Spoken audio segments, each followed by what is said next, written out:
We're live. We're live tonight.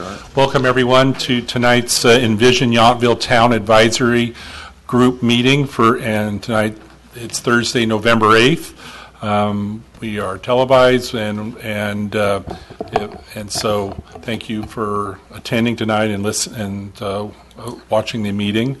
So we'll move on to our agenda item. First item is call to order and roll call. Great. Alternate member Pena? Here. Alternate member Hudson? Here. Member Wickers? Here. Member Santos? Here. Member Johnson? Here. Member Hauer? Here. Member Diver McAvoy? Here. Member Chalmers? Here. Member Bradigan? Here. Vice Chair Dennington? Here. Chair Knight? Here. Let the record show that we're all here. And just for the record tonight, which alternate member, is there a member that will be, are we all here, or will the alternate members just be? They'll be participating in the conversation, but will not be participating on any votes tonight. Voting. Okay, good. Thank you. So, item 3, please join me in the Pledge of Allegiance. Pledge allegiance to the flag of the United States of America and to the republic for which it stands, one nation, under God, indivisible, with liberty and justice for all. Thank you. Item 4 is the adoption of the agenda. Are there any questions or comments?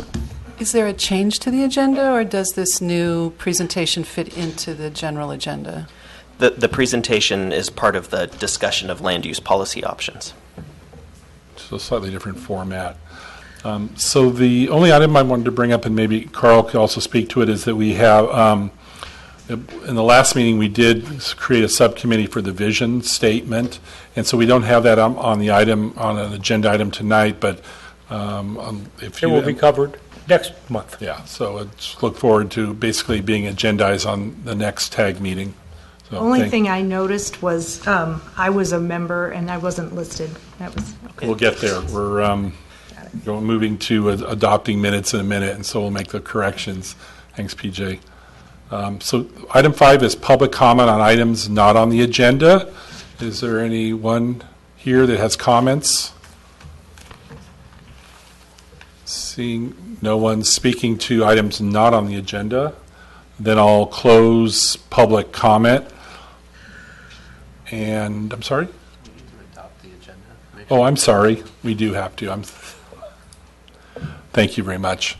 So we have item 4, adoption of agenda, and thank you.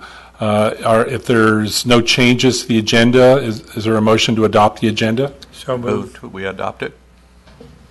So moved. There's a motion and a second. All in favor? Aye. Aye. Opposed? Thank you very much. Thank you, Boyd. Item 5 is public comments. We'll go back to that. Is there any public comment on items not on the agenda tonight? Seeing none, I'll close public comment right now. And we'll move on to item 6, administrative regular items. And the first item is approval of the September 26, 2017 meeting minutes. And I think PJ, you have a change request, or did you mention? Yes, sorry I was out of order before. No, that's right. I had just noticed when we established the subcommittee for the vision statement that my name wasn't on there, and I was on that committee, or am on it. And my name was, and I wasn't on the committee. Okay. We'll swap it. So we have a change to the meeting minutes concerning the vision statement subcommittee, and thank you. Is there any other changes to the meeting minutes for September 26th? Seeing none, is there a motion to adopt September 26th meeting minutes with the change? So moved. A motion and a second? Second. Thank you. All in favor? Aye. Aye. Opposed? Thank you. Meeting minutes are approved. Let's see. Okay. So next item is our discussion of the land use policy options. And staff has a report, and they'll explain what will be occurring tonight. We have a a matrix issue that we've been reviewing, but there'll be a slight change tonight and to discuss some bigger issues so that we can then come back to the matrix at a future meeting. But one of the things I want to talk about is just generally how we would, and we could discuss this, how we would will do public comment during this discussion. And so and that was part of a conversation I know, Verlin, you had sent or discussed, that we discussed through an email. And what we'll be having tonight is staff making a presentation, and there'll be some questions from the TAG committee. And so I think we'll follow a format, if it's okay with everyone in the group, like a council meeting where staff will make a presentation. It will be broken up potentially into 4 or 5 different study areas. We'll take some questions of the TAG on each study areas, maybe in a 10 or 15 minute discussion, and then we'll move on to a next study area. And then at the end of the presentation, we'll open up the meeting to public comment for comments from people in the audience, so they can allow their position or ideas to be presented. Is there any questions about that? Paul? Just a clarification that they will then come to the podium, state their name, formally comment, rather than just commenting from their seats. Yeah. Thank Yes, you. definitely. And so what they'll be able to do then is give us some general for each study area, but also maybe larger global points or other perspective they'd like to share with TAG, and that'll occur at the end of the staff presentation. Is there any other questions? Does that make sense for staff? Will there Okay. be a time limit on each of the comments? I mean, there's usually, I know the council usually has 2 or 3 minutes per person, so I mean, basically it'll be, I'm open to some flexibility, but everyone hopefully will have a chance to make their point at that time. Okay. Thank you. Okay, so let's move forward. Thank you. Okay. Good evening, Chair Knight and members of the TAG. How is everyone?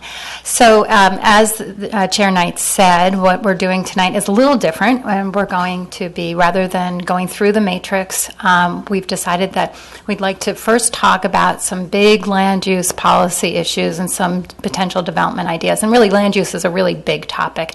We also wanted to figure out a way to kind of dovetail this with the workshop that we're having in a couple of weeks. So we have these 6 study areas that we've kind of developed with staff and with our consultants, and we have John Gibbs and Peter Winch here from WRT Design, who we've been working with really closely to kind of develop these ideas for you. And we want to do this because, as you know, we're looking at a 20-year time horizon for our general plan, and we have areas that could potentially change. We're not talking about changing right away, but we want to be sure that our plan is thinking about and really envisioning the future and what we could have in these different areas and what policies the town could potentially change. So what we want to do is we'll talk about it with the TAG today, and really we're just trying to get kind of your initial feedback on these ideas and these potential development ideas, and then we're going to be bringing these to these ideas to the workshop as well. We're not going to be doing it in the same format. We'll have a little bit of a presentation, and then we'll be doing that quick polling that we did at the first workshop, and to get their feedback. We're not going to be able to go into the kind of detail that we're going to go into tonight and also in December, but we'll get the feedback from the community, and then we will come back in December to talk more about all of these ideas, and then we'll start really kind of coming to some consensus about what direction the TAG wants to recommend that we go in on each of these study areas. So we'll leave that kind of discussion till December. Again, we just want to present these ideas, get your feedback, listen to any questions that you might have, answer those questions, and then move on to the next study area. So we'll see how that goes. So with that, I'd just like to introduce Peter Winch and John Gibbs from WRT, and they're going to do the first study area. And then when they're done, I'll pose a couple of questions to the tag to get you kind of started until you kind of understand what kind of feedback in particular we're looking for, and then we'll do the next study area. Okay, Great. Thank you, John. And this is live and this is on. Hello, everybody. Good evening. My name is John Gibbs, and I'm a planner and landscape architect designer with WRT.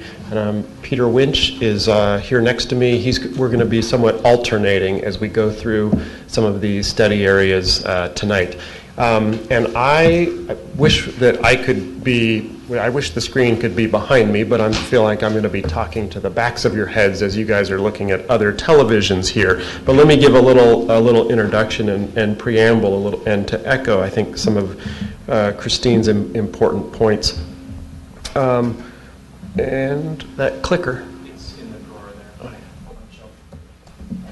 Hiding it. There it is. Just to click ahead. So I want to frame these studies a little bit with some of the key themes that we've heard to date and that you guys have been talking about and that this general plan is going to be grappling with. It's important for us to ground ourselves in a lot of that dialogue that's happened before.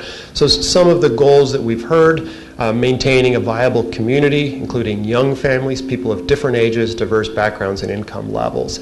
And this is you guys thinking about what kind of a town you want to be and serving the residents who live here, you all, in addition to the second goal, which is recognizing that we're a very much a visitor-oriented economy, and that's an important part of our culture and of our place.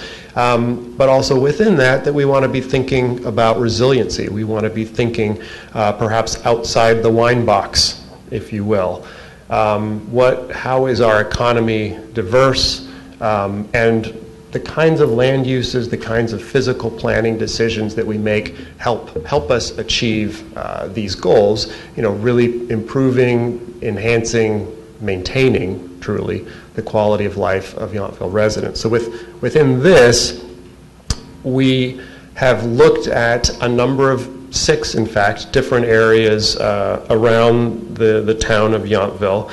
And as Christine said, this is really important. A general plan looks ahead 20 years. There is nothing today that we're looking at. We're looking at a 20-year, perhaps beyond, kind of horizon. We have put together these studies to get your feedback, to test them for, do these kinds of ideas support those goals that we just talked about and other goals that you may have, or not, is an important question. These are not proposals, but these are really good what ifs. And we got to be able to talk about these kinds of what ifs in order to write the proper planning that gets us where we want to go. And maybe it's to some of these kinds of ideas, or maybe it's to write out a plan that gets us away from some of these ideas, all of which is appropriate and on the table.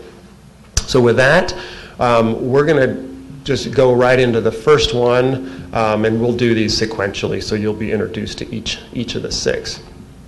So the first area that was looked at is a vacant parcel on the far north end of town. This is a really beautiful agricultural use that occurs here. This is the vineyards right up against Yountville at the end of Yount and also at Yount crossings. There, and the question is, if this parcel were ever to change from its present use, what should it become, and how would it serve those goals? This is currently farmed by a family that has no stated intention of changing what it's doing. So we're really looking at some unknown into the future. It's kind of a hard question because we kind of like the way it is. The family's doing what they want to do. But in the context of a general plan, you ask these questions. Well, what if? Things change. Fires occur, as we have just seen, and we know that you got to be planning for the unknown down the road. That's why we do this. So zooming in a little bit on that parcel, It's been a long time vineyard use. It's really scenic. The edges are truly beautiful. It's up adjacent to the historic cemetery, so there's this really great context. There's residential uses right up against this. This is beautiful view corridors. This is part of the gateway into town if you're entering from the east.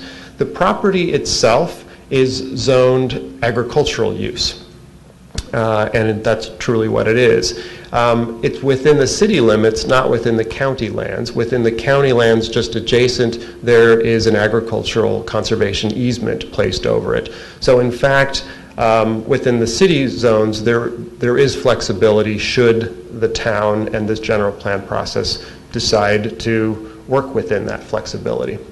Part of the site is within the floodplain, and it's shown in blue there, just underneath that yellow arrow.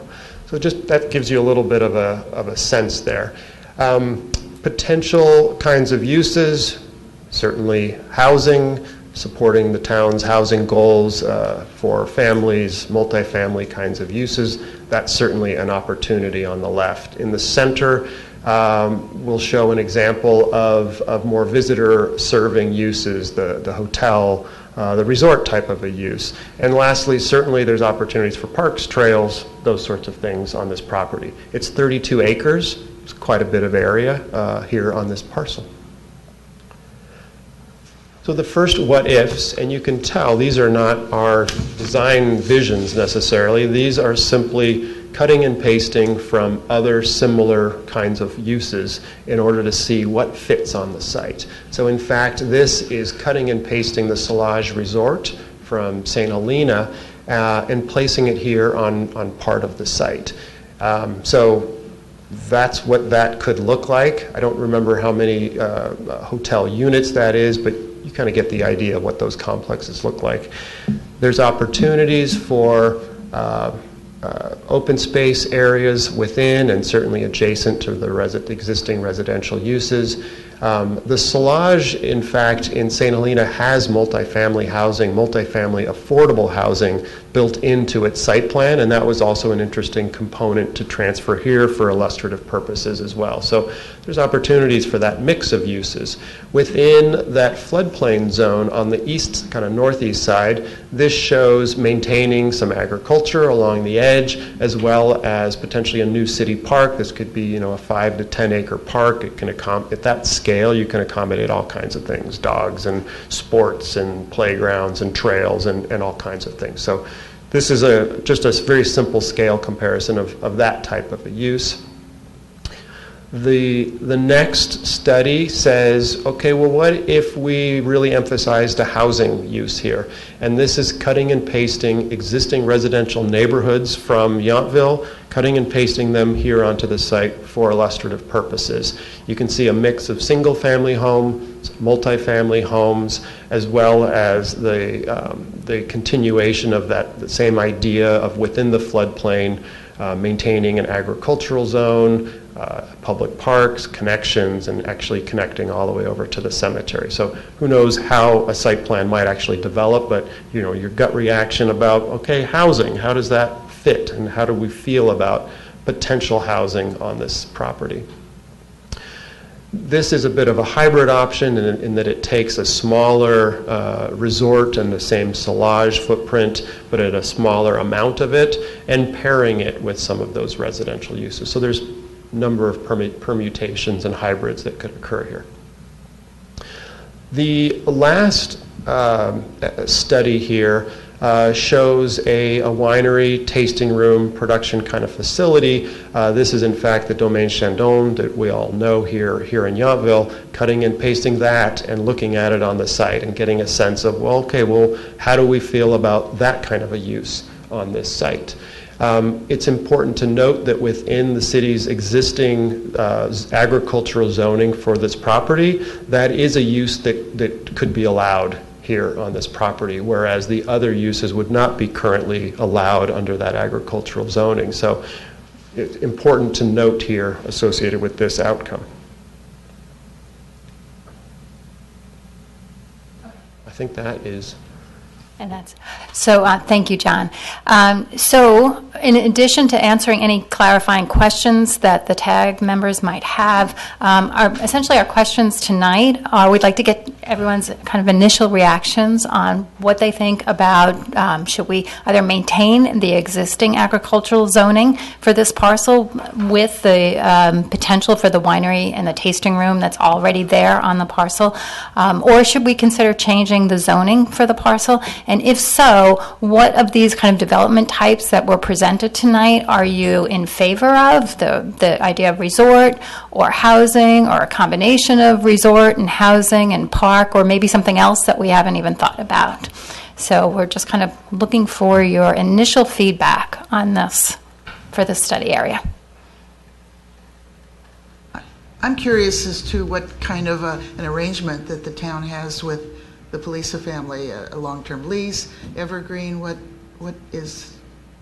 I'm sorry, what was the question? What kind of an arrangement, lease-wise, does one have? I mean, is it something that has to be renewed soon, ever, long-term?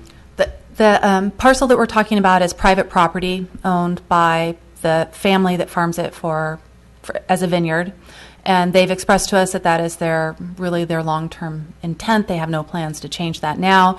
These what-if questions are if they should decide to sell, or if there's some turnover in the future. I'm sorry, it's in the town limits, but it's not owned by the town. Correct, Forget yes. I said anything.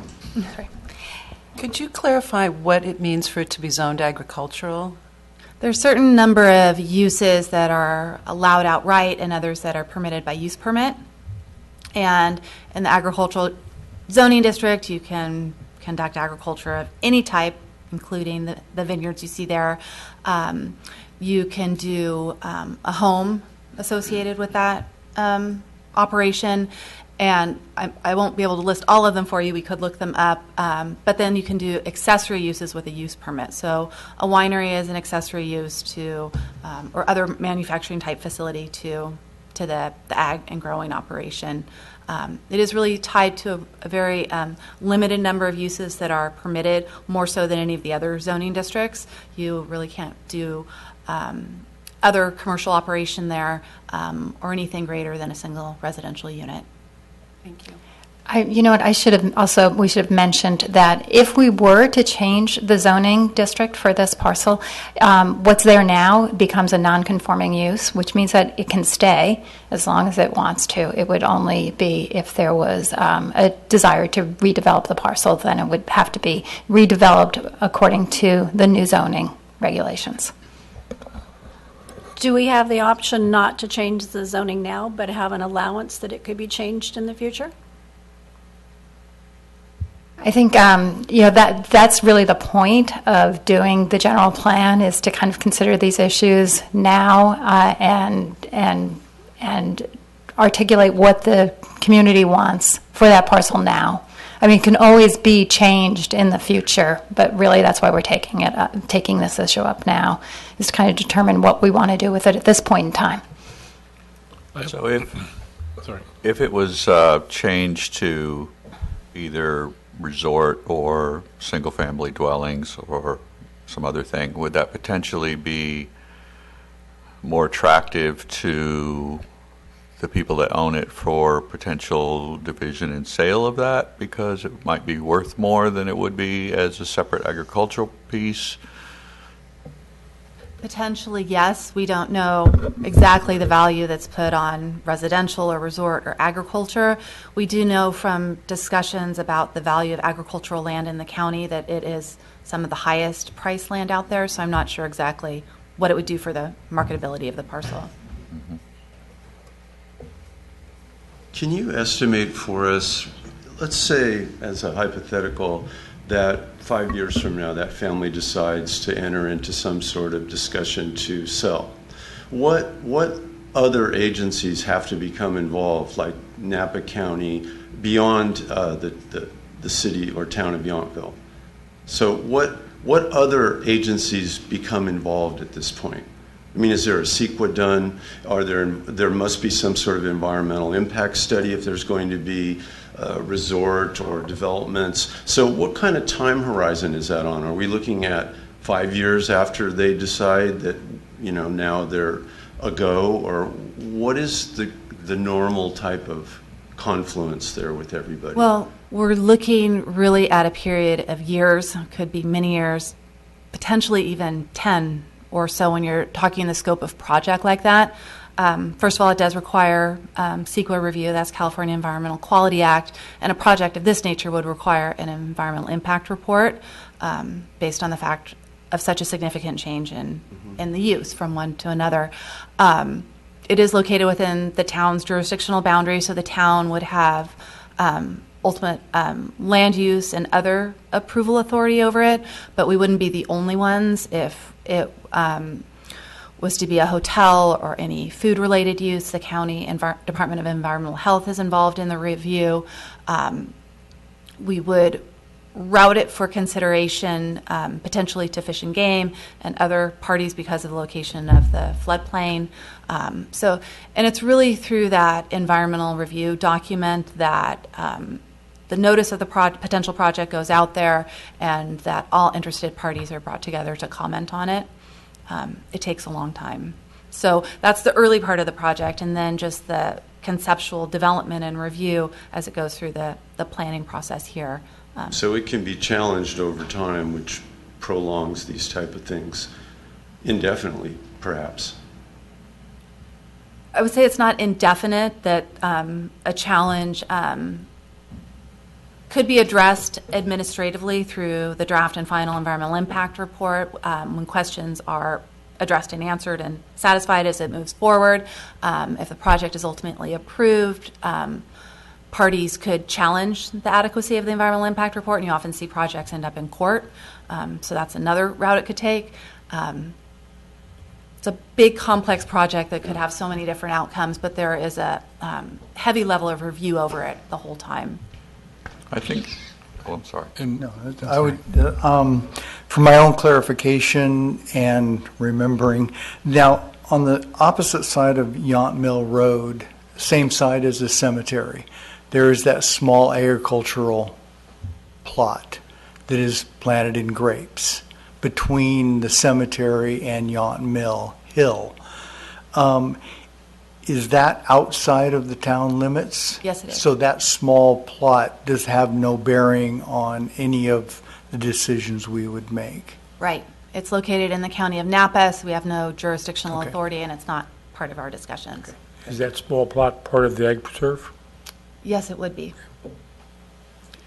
It seems to me that if the town is actually interested in young residents, either young single or couples or people with children, the town is landlocked by vineyards. At this point, we don't have very much space.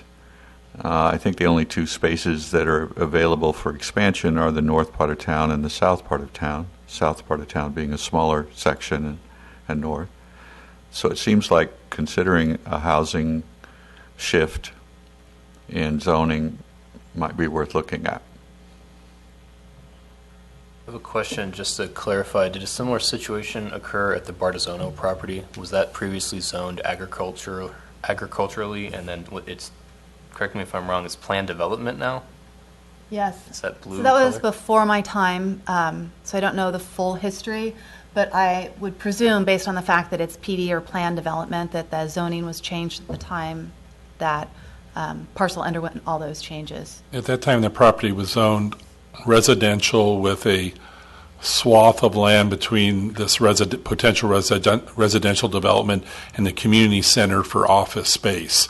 And that zoning was changed to planned unit development, and out of a planned unit development mode, it became a hotel was proposed. So, Yeah, I would add that the PD or planned development zoning district is unique because it allows a combination of uses you wouldn't normally otherwise see, and that original Bartizono parcel was approved with the 62-unit hotel, the 25-unit affordable housing, the multifamily, but it also retained a single-family lot that the owners eventually decided not to pursue, and that will now become part of the Bartizono. But the open space and the path between Yount Street and And the creek, that was retained and carved out as part of that, so the PD zoning allows that type of opportunity. And that's true, to be fair. I mean, the PD allowed 4 uses at the point of approval: an inn, open space, affordable housing, and a residential lot. So it allows flexibility. So I just one general comment that to bring it back to this discussion on this particular land use is that we're really here as the Envision Tag Committee to envision what we would like to see on that parcel. We're not infringing on the property owner's rights. We're not infringing on their uses now. It's just what we're envisioning in the future, what we would like to see, what we think is the priority for the town on that parcel if that property owner decided to come to the town to develop. If we leave it agricultural, we have the potential for agriculture or a winery. If we decide we want it to be housing or commercial use, then that's what would happen. And I assume there's also the potential to put a designation of a PUD on the property to allow for it to come back later in some planned development that could be a mixed use. But I think we're really they're asking us today is what do we think is the priority? What is our perspective on a priority for the parcel 25 years from now? Is it to get our perspective on this particular parcel or the options that we have in town? Because it's hard to just say this parcel without thinking about the parcel that's also to the south of town. If that's a smaller parcel. We'll be getting to that one. Yeah, but it feels like doing these things so chopped up, it's not to just look at this, but to look at the town as a whole entity and to say, if one of the priorities of this committee, after listening to our townspeople, is to find a place for appropriate expansion of residential housing for families and or more affordable housing, isn't that really the discussion? And then to say, where could that go? Rather than saying, there's this parcel, what do you want to do with it? Now there's something else, what do you want to do with it? But what do you want to add to the town? What is the town lacking? What does the town need? And where could that go? Now, in my opinion, I would like to understand the size of the other parcel. Is it more suitable for mixed-use housing? Is it smaller, larger? Could you then think of these two in tandem almost?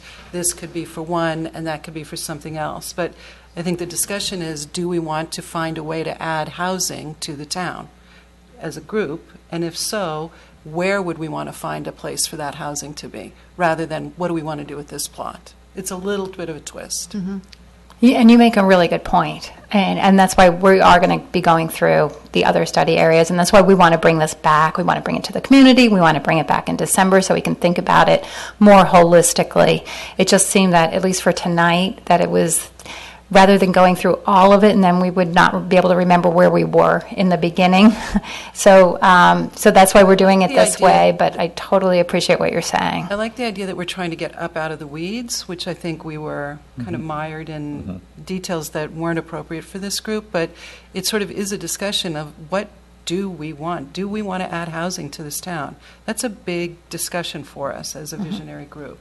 I have a question, because if I might be a little off on the numbers, but our TOT tax is what, 83% or something of our? Closer to 60. Okay. But I recall some statistic, though, that said that property taxes only represented something like 17% or something like that. And so I guess my question would be, if this were developed into housing, how much would that really impact the revenue to the town versus the new burden on the town of additional residents and traffic and all of those things? And I know that's all things that would have to be studied. But I mean, my personal opinion is that particular property is it's a crown jewel of our town. And I mean, I would really, probably personally prefer not to see that whole thing developed,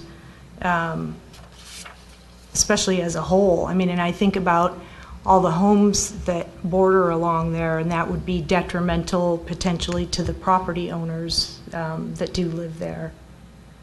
So I was just thinking, looking, if there were any development, I would hope that we would try to preserve as much of the, vineyard, and if there was some small little infill or something. That's just my opinion.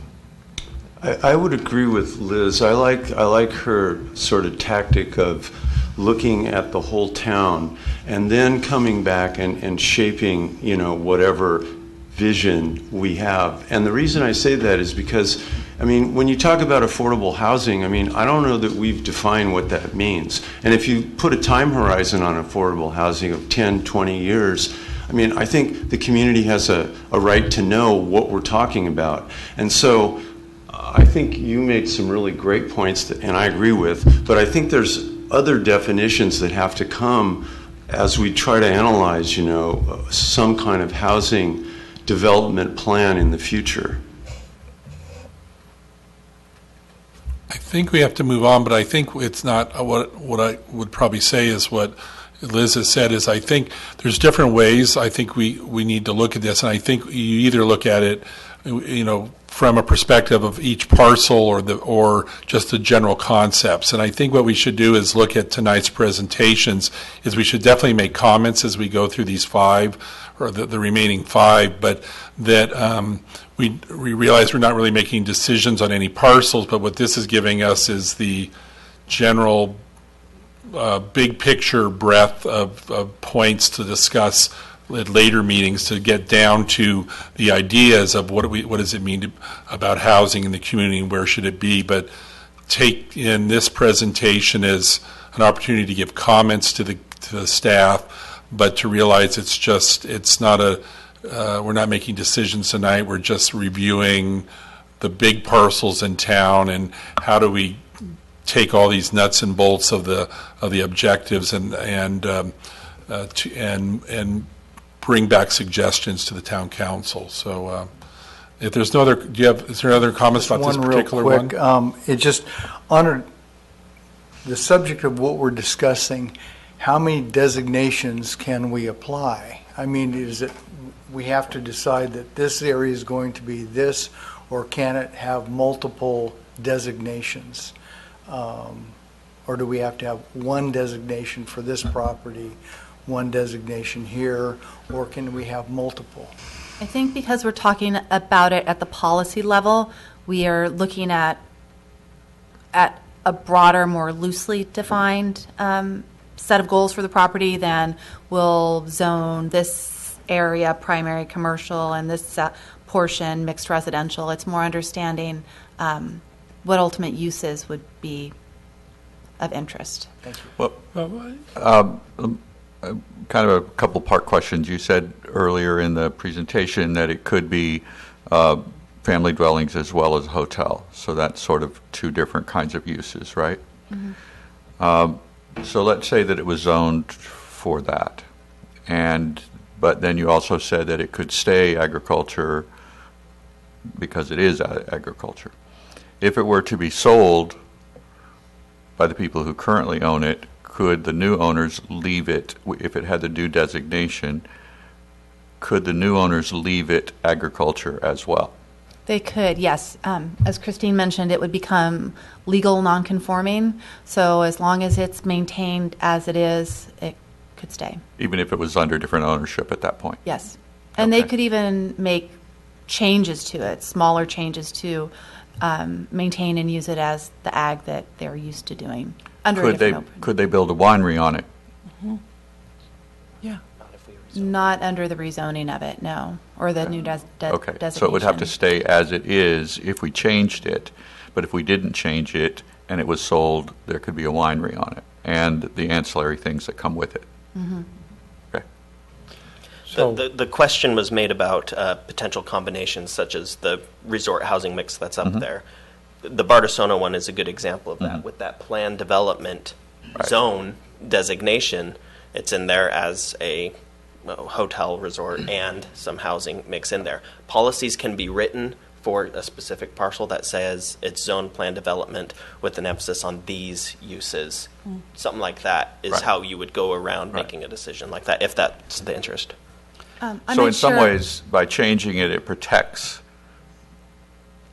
the town from having it become a winery and make it possible for it to either stay agriculture, or if it were to change, instead of changing to a winery, it would change to whatever we decided, either housing or something else. So I think that the combination, has the benefit of the income from the resort benefiting and counterbalancing the cost of the additional residents. But I don't know that that's a direction, but And property taxes as well. yeah.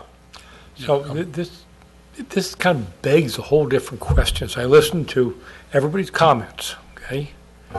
It's, one of the questions we have is we've talked about more residential area, but we haven't talked about what type of residential area this town really needs.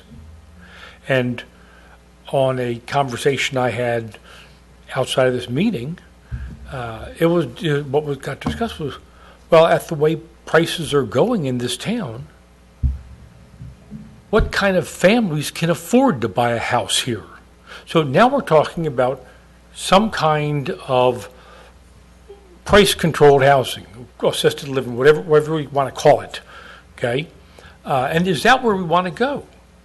So there's a whole bunch of questions here that I think need to be rolled into this or answered before it.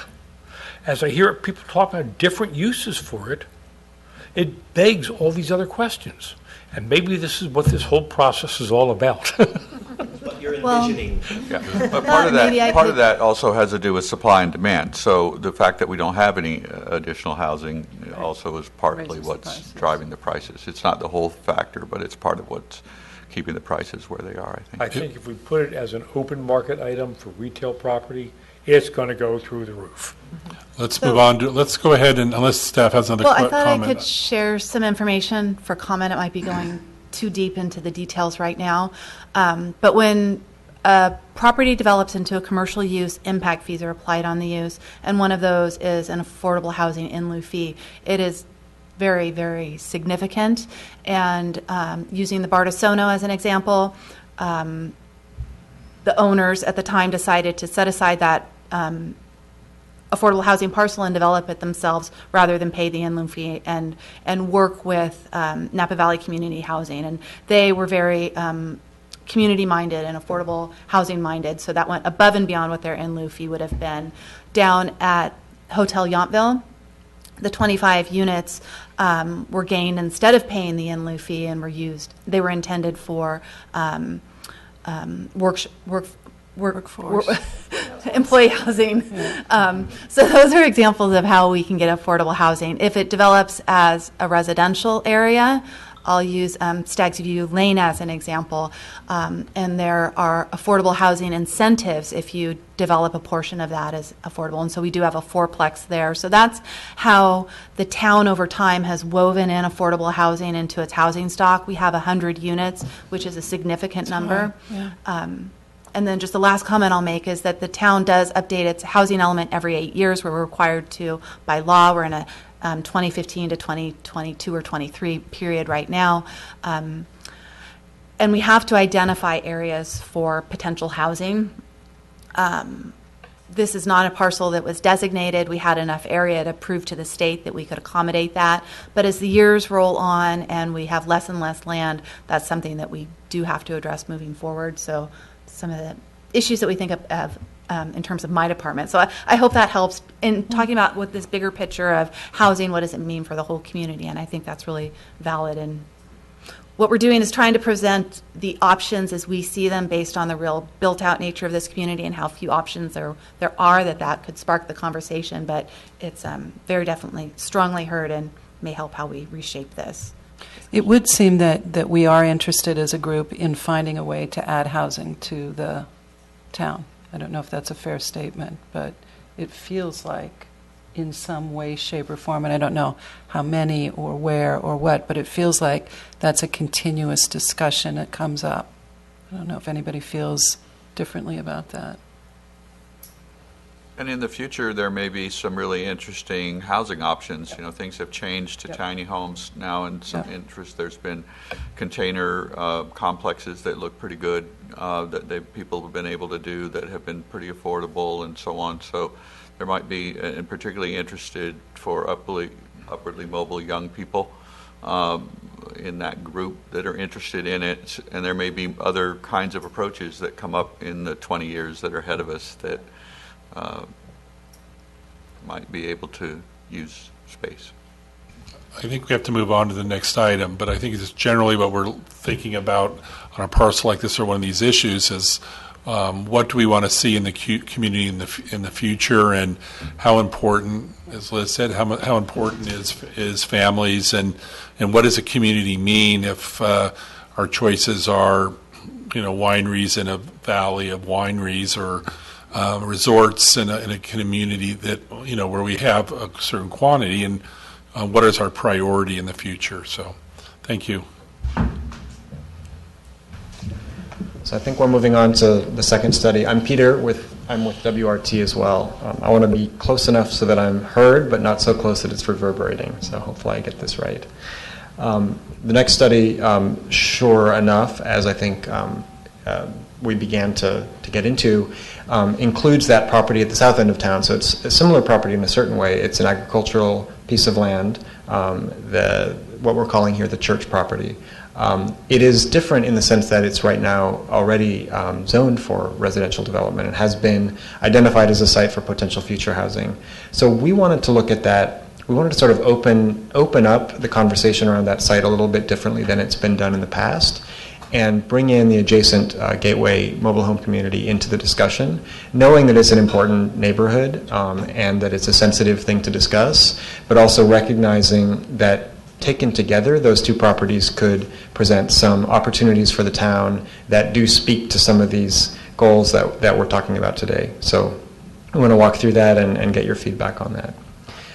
Again, getting in a little bit closer, the two properties together are somewhat smaller than the north agricultural parcel, but not terribly smaller. It's still a sizable property. The Gateway Mobile Home Park is protected as right now under current zoning. It is a senior mobile home park overlay, and that is what it is, and can't become something else unless there's a part of a planning process that goes along with that. The agricultural property to the south that's owned by the church, it could become housing. It has been in vineyard use for a long time, similar to that north property. It has Hopper Creek going through it, and it's lovely riparian corridor, but there's no trail there right now. It is almost entirely within the floodplain, though you can see if you have a chance to see up close. I'm not sure if you can see from where you're sitting. It sort of looks like the mobile home parks when they were built were elevated out of the floodplain. So I think that becomes a question. It's not the floodplain, actually, it's the 100-year flood zone. It's not necessarily a permanent condition, but it does affect development. The property, we saw opportunities to think about not just having a senior community, but maybe having an intergenerational neighborhood there. The opportunity to do that in tandem with agricultural conservation and in tandem with extending that Hopper Creek Trail. So those were just three really clear things that could be advanced by looking at these two properties together. So we explored two concepts for how development on these properties might look, and I'll walk through them briefly. And there's nothing to say that these are the only two ways that it could be, but I think it helps to sort of have it illustrated. What are we talking about on the ground? What would that sort of look like? So this first concept, and each concept has two phases. That's actually really important. So I'm going to walk through this first concept. This is phase one. This aerial image shows phase one, and it would be senior housing in a multifamily format, enough units to replace the units that are currently in the Gateway Mobile Home Park. And in this case, those buildings would be on both sides of Hopper Creek, sort of an equal amount. They would be elevated above parking, and the parking then could be within the flood zone, but the housing would be elevated above, and above that parking could be a shared courtyard space. And you can see an image up there. It's sort of a similar type of housing that we see as being potentially promising there. And that is that of those two cross sections, that top one represents what I've just described. The bottom one could be an alternative where you actually would elevate the ground plane, and then you would have parking. You'd have to have parking, some more parking around the site. So just a few. That gets a little bit too detailed, but it starts to get to the level of that we were thinking about. In the second, yeah, go ahead. Did you say that the graphic that you've superimposed on there would equal the number of residents in Gateway? Yeah, in this case, actually, I see that this one has 90, I think just because of the way it was drawn. I think there are 82 housing units in Gateway. Okay. And this is totally conceptual, so it could be, this is in order to illustrate an idea and prime some discussion.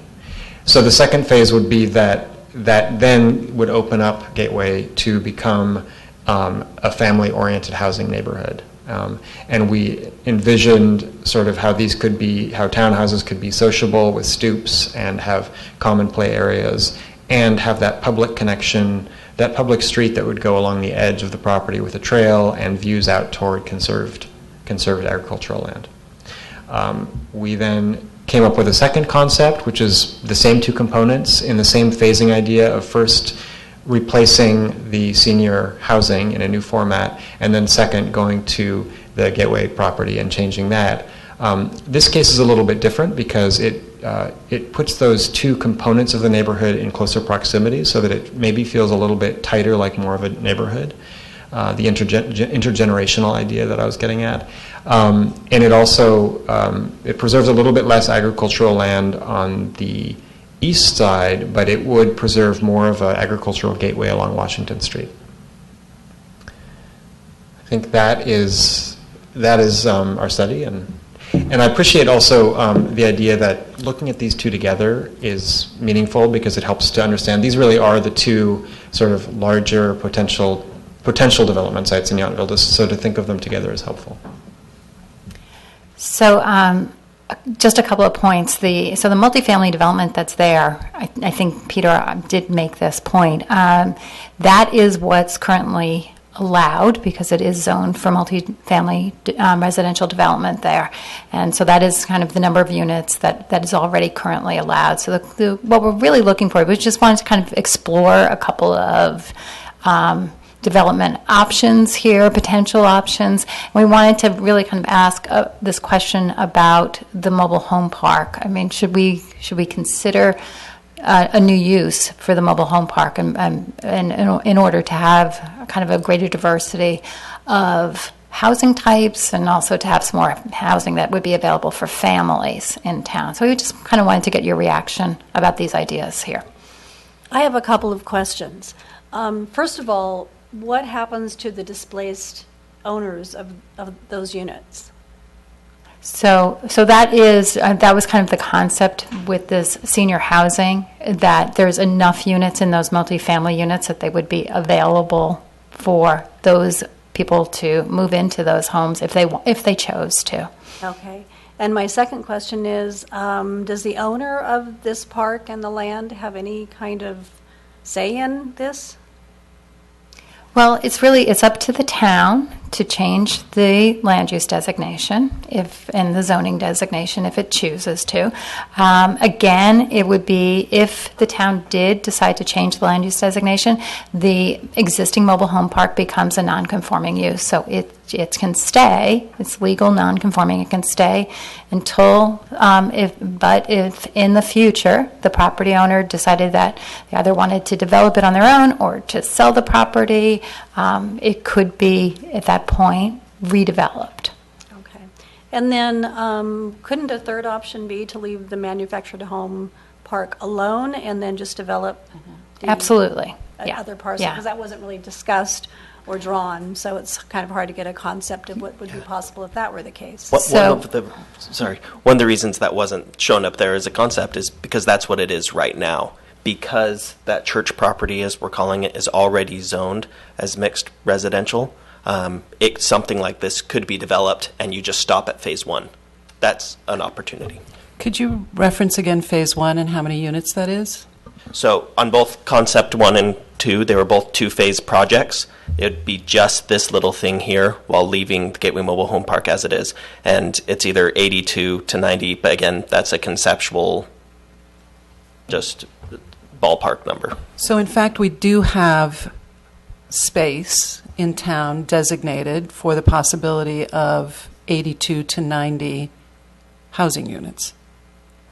Yes, If if it's developed in this multi-family kind of higher intensity development, yeah. But is that allowed within the current designation that this property has, to have that density? So in fact, we do have additional housing unit potential already approved within our current zoning. And this is the location that Sandra mentioned earlier that has been already approved in our housing element in previous years.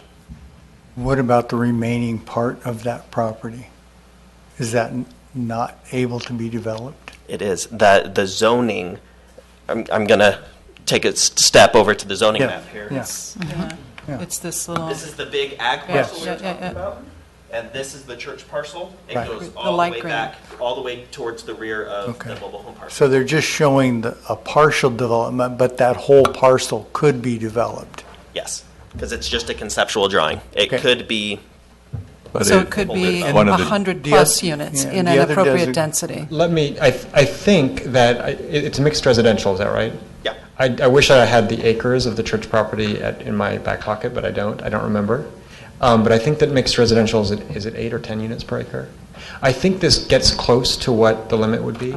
So I think a more typical format you would see would be more of a mixture of housing types, and it probably would take up, if you were going to maximize the zoning, it would likely take up more of the property. So this is sort of this is probably not the most likely format of development that you would see without this kind of a scenario.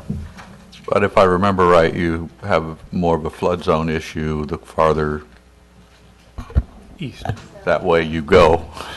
The further down that way you go, the more significant the flood risk is. There may be an opportunity to extend the flood wall to surround this property, or some of the other options, as Peter mentioned, were to raise the base level of the buildings or put parking below. And that was a policy that we had discussed when we went and reviewed the safety element matrix. There actually was a policy in there to consider extending that flood wall in order to protect new development on this parcel. The only thing I would add to what we're talking about is, as we consider, as the town considers looking at adding homes and for children, families with children, then whatever space that is really needs to have the amenities that children need, as well as the town needs to have the services and amenities that children need as well. Just putting children into the town as it is, or into spaces like the Gateway, wouldn't work very well, because there's not really the kind of space that children require there. Thank you. I'm a little surprised about a conversation about changing Gateway Park or zoning changes for that, because Rancho and Gateway, while prices on those parks have gone up in the last few years, and maybe some mobile homes have become manufactured homes, it's really the least expensive housing in our community. So to even talk about changing that use, I'm just surprised. My general sense with the Catholic Church property and this mixed use is the town should do everything it can to encourage the church to build residential mixed family housing on that property and make an effort to do that. 25 years ago, the church went into a contract for that vineyard that must be coming due again. And that the town should have a conversation about how do we help the Diocese of Santa Rosa encourage family housing on that parcel. And I don't think I think our zoning is adequate. I just think we need to make a bigger effort to develop housing on that parcel, and I don't think we should be anywhere infringing on Gateway. I think the biggest challenge there is the town went through hoops to get the Army Corps of Engineers to put a wall around Rancho and Gateway, and the question is, how would you build on that parcel when it's in the floodplain? It would take maybe a lot of contribution by the town to help a developer build it, but if it built family housing there, maybe we should invest our dollars there to do it. So I'm not sure how much more, from my perspective, is difficult to talk about this parcel, because it's the first and maybe an expensive, but a place where we could put housing for families. So anyway. Yeah. Go ahead. Yeah, Eric, I completely agree. Yeah. Oh, I'm surprised Gateway was on here as well. So I agree that it's already adequately zoned, and I agree that we should encourage the church to take the necessary steps to develop it. Absolutely. And I think based on that, kind of understanding that better, because I think, it's hard to understand all of these things, and as we explore, it's very helpful. We have an opportunity to work to get additional housing within our current zoning. Right. So to me, it says leave the zoning the way it is on the two parcels that we've discussed so far, and just work to develop the one that has the ability. I think it is in the right location for the housing. I think it has the ability to make some very satisfactory housing contribution. That might be satisfactory. I agree with you on. And I think, But- let me just finish, that I agree with Eric completely that we should absolutely not touch the two mobile home parks. They are critical, I think, for the way that this town is developed, and they provide extremely affordable housing. And it might be, quote, senior, but 55 and older isn't really senior anymore. It's just another kind of adult community. Isn't the 55 and older, isn't that a town designation? That's not an owner designation, correct? Town designation, We yes. could change that even if we wanted to expand the ability for families to live in Gateway or Rancho. I agree with obviously there doesn't seem to be a need to change, and we're not talking about changing any zoning designation for there, and that is certainly the most immediate way to move forward. I'm not sure about leaving the other zoning, because my concern is about protecting it from, unless we don't care if there's a winery there, the zoning change of the northern part of town would just protect that from happening. It wouldn't mean that housing was going to happen there or anything else was going to happen there. It means it would have to stay how it is, and it couldn't go to a winery in that. And if we don't care about that, if we think that a winery would be fine there, then we could leave it how it is. But I think the zoning change both protects it and looks toward the future of, if it were going to change, this is the direction that we would prefer it to go. I'm not sure why we would not want a winery on it. Yeah, well, that's a question. I would feel better about having a winery on that space than having a resort or housing.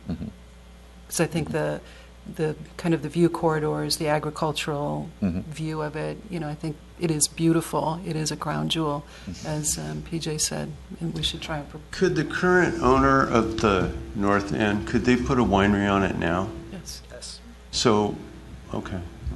Would there be restrictions, though, on the size, the Environmental scope? impact report, The usual traffic, water, and such. all of that, yeah. Has anybody had a conversation with anybody in Santa Rosa about what their immediate or long-range goals are for that property? The church property? No, not recently. Seems like a great I think another thing, too, just to add, it's pretty obvious, I agree with what I've heard for the south, to leave the zoning the way it is. Also, the idea that we would even suggest that certain people be displaced could be a real nightmare for the city or the town to have to deal with. I mean, that's a really bad headline. And it's something that really, I think, is at least worth noting. I think it also ties into the idea that this is a community and we embrace all of our townspeople. And to say that they're not important just feels terrible to me. Well, we're also trying to add housing by Right. subtracting Right. some. Yeah. Not good. Yeah, not good. Not good. Are there any other comments on this particular one that maybe we could move forward? Or I just sense a general consensus. Boyd? I just had a general comment, and I may be dating myself as one of the younger members on this group, but there was a video game that I played when I was younger in the 90s. It's called Sim City, and there's a certain art and a science to zoning and where you put certain types of buildings and different things. And I think as we move on to the next presentation, it's important to note, where does housing make sense, where does commercial make sense. And so far, the agricultural property on the north and also the one on the south would make a little bit more sense for housing, or a winery rather than maybe a hotel. Our hotels and restaurants are all focused on Washington Street, and our housing is to the east. Good. Let's move on to the third area. Thank you for your comments. Tonight's discussion is great. We're just over there in the peanut gallery listening, and really, really good stuff. Your values are really showing through. So I know Peter and I applaud that. I got to figure out where I can stand with this thing as well. We've been looking at perimeter properties, the edge of the town, a little bit more in terms of some housing opportunities and agricultural presentations. This next site looks right downtown, right in the core of Yountville, and in fact, just down the street. It's looking at, and I'm going to zoom in just a little bit here. Well, we're looking at the land west of Washington Street, so between Washington Street, the community center, and the freeway. That's an area which has historically really been the focus of visitor-serving uses and sort of avoiding other sorts of things. That's been the historic goals, and so we're going to talk a little bit about that. So is there a different mix of uses that enhances the town character, continues its to build and create a beautiful downtown and a walking environment for residents, importantly, also for the visitors? And what's the kind of massing, what's the kind of mix of buildings, the heights and things that are appropriate within that property, within that area? So we're going to zoom in here to the property and just make sure you're oriented here. We don't all look at maps all day. So the community center is here, and we are just up Yount Street where we are. This is Bardessono. So it's the property here between Washington Street and the freeway. This is just the general area that we're looking at.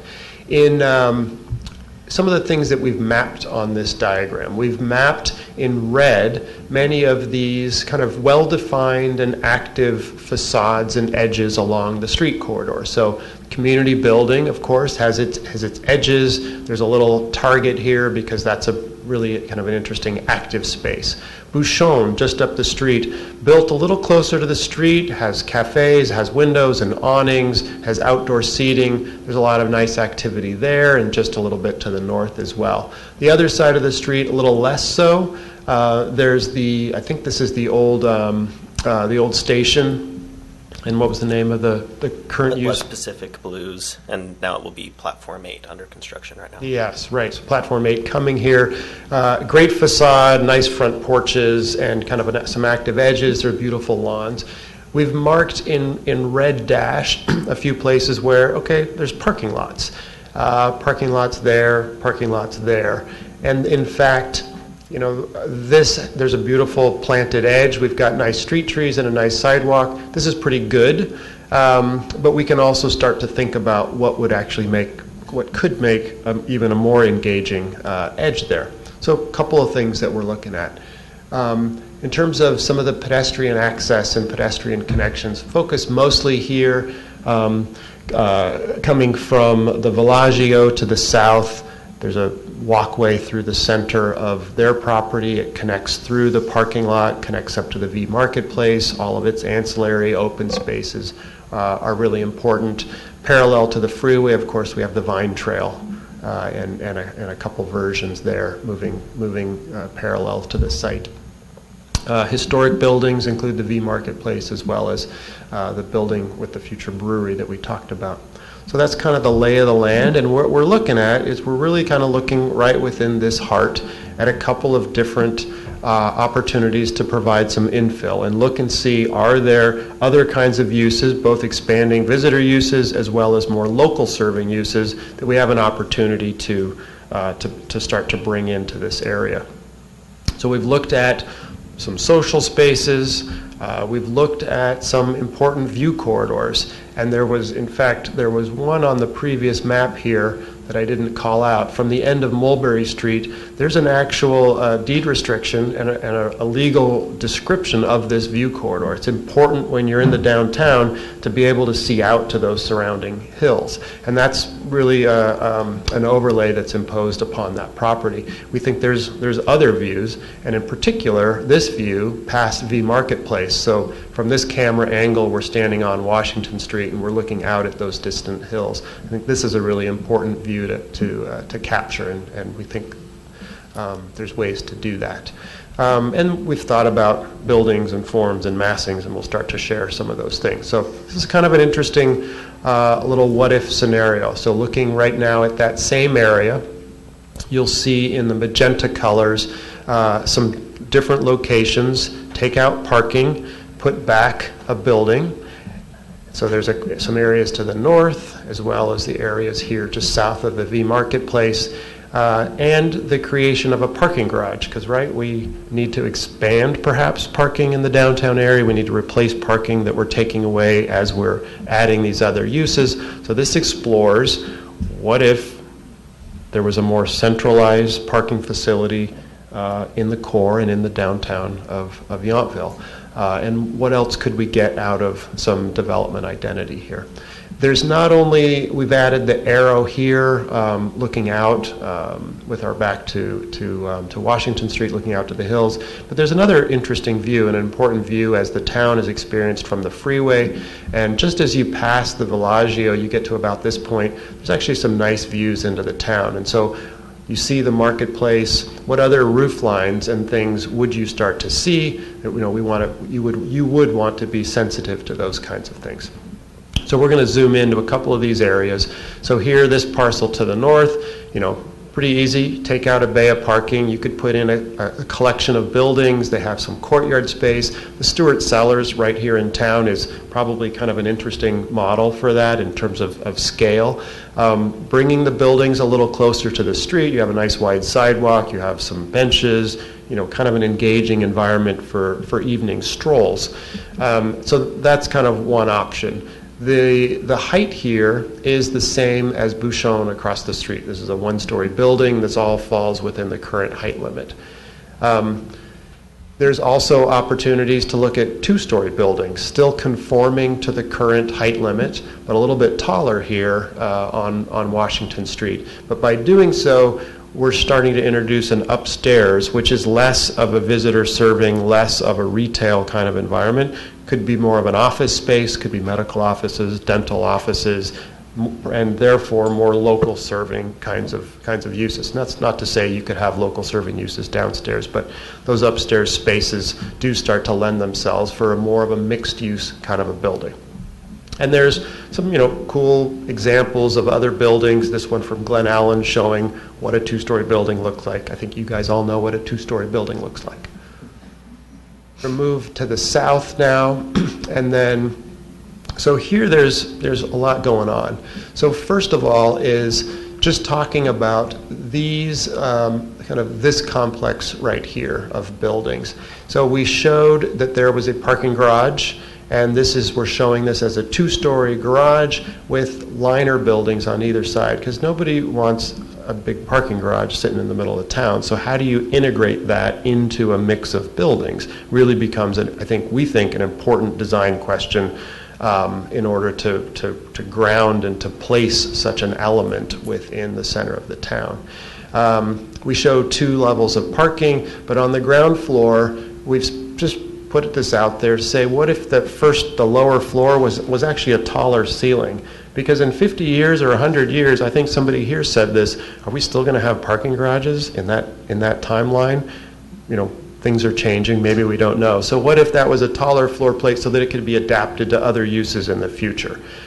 You could use a lift system in order to allow 2 levels of cars to occur within that single floor of the parking garage. Just some interesting ideas.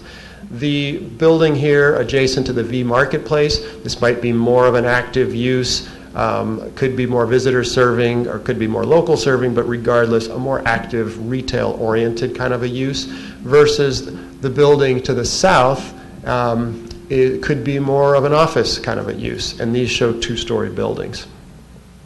We also did another option that said, all right, what if we exceeded the current height limit, just because this is what we're doing, we're causing ourselves to have conversations and discussions. So this would exceed the height limit, similar to the Maison Fleurie, which here just right across the street, this is actually a 3-story building that exceeds our current height limits within town. But this kind of a building does feel okay, and maybe it could feel okay within this context. Adding a little bit of height could allow the upper floors of the garage to be used. Maybe it's not for parking, but more for outdoor terraces, cafes, and things like that. You can integrate setbacks into the upper floors of those buildings in order to not let a tall building feel so imposing to the sidewalk. 2 or 3-story buildings aren't that tall, but setting back, there's some tricks to setting back those upper floors that help those taller buildings integrate. A few photographs just of the garage in terms of this is an example of that lift system occurring within a single floor, as well as rooftop uses, as well as greenery treatments for other edges of parking garages. And again, we can't get into the details of the design, but concepts, ideas. Wanted to just move to the building there that fronts onto Washington Street. So this is currently a parking lot area, as well as the hotel that uses the train cars. And so this is a building that could be more of a shed, and those train cars could stay within that shed building, but add more uses out towards the sidewalk, or those train cars could roll and be relocated. Not really an important point for this conversation. This shows then buildings located then on Washington Street. Again, you could accommodate varying kinds of uses here. Perhaps those units in the back and upstairs might have more office spaces. I don't know if somebody here would even want to suggest granny flats and things in the back. That wasn't something that we proposed, but I suppose that's something that you all could talk about.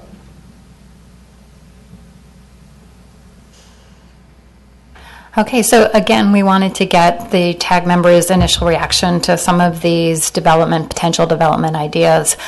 So John presented some ideas about 1 or 2-story development along Washington Street, kind of redeveloping those existing parking lots, and maybe bringing those buildings closer to Washington Street so they're not so far back. Also, this idea about building a parking garage in order to accommodate additional needs for parking, or to replace the parking that could potentially be lost. Also, we wanted to kind of hear your feedback about this idea of going up to 3 stories, and kind of similar to like the marketplace and that kind of building height. So just wanted to throw these ideas out there. Again, this is not any kind of development plan or site plan, just we wanted to kind of help you to visualize what the potentials are for this downtown core area.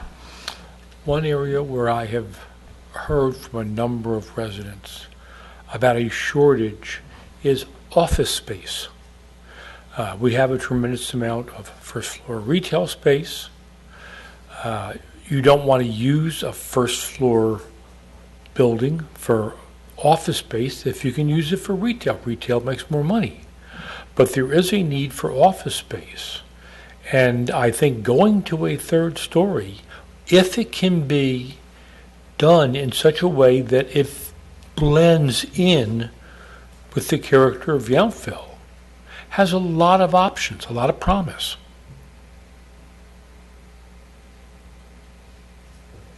I would agree with that, and is my mic on? Hello?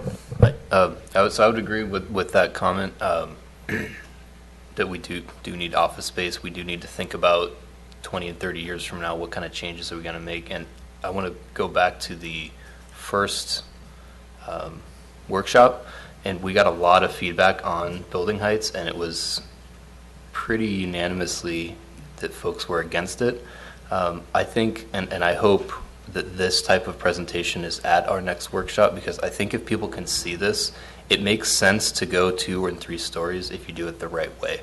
I understand people's reservations. I have them as well. I don't want, certain view corridors to go away. That's a very important part of our community. It's an important part of our town. But I think these examples are really great as far as drawings or just concepts. And I hope that's part of the workshop, because if people can see that, it really opens up to a lot of possibilities. All the things that people want, office space, local serving businesses, or all the things that people want. You don't get a lot of that unless you do something like this. So it's a give and a take. I agree with the comments. I also like to throw something else out, is that what's happening in other communities close by Napa on the river. We have commercial space underneath, we have condos, we have small apartments on top. That type of concept would work in our town, because we're looking, where Carl and I live, there are a lot of second homes. We have a condominium, and some of those condominiums have gone to weekend homes.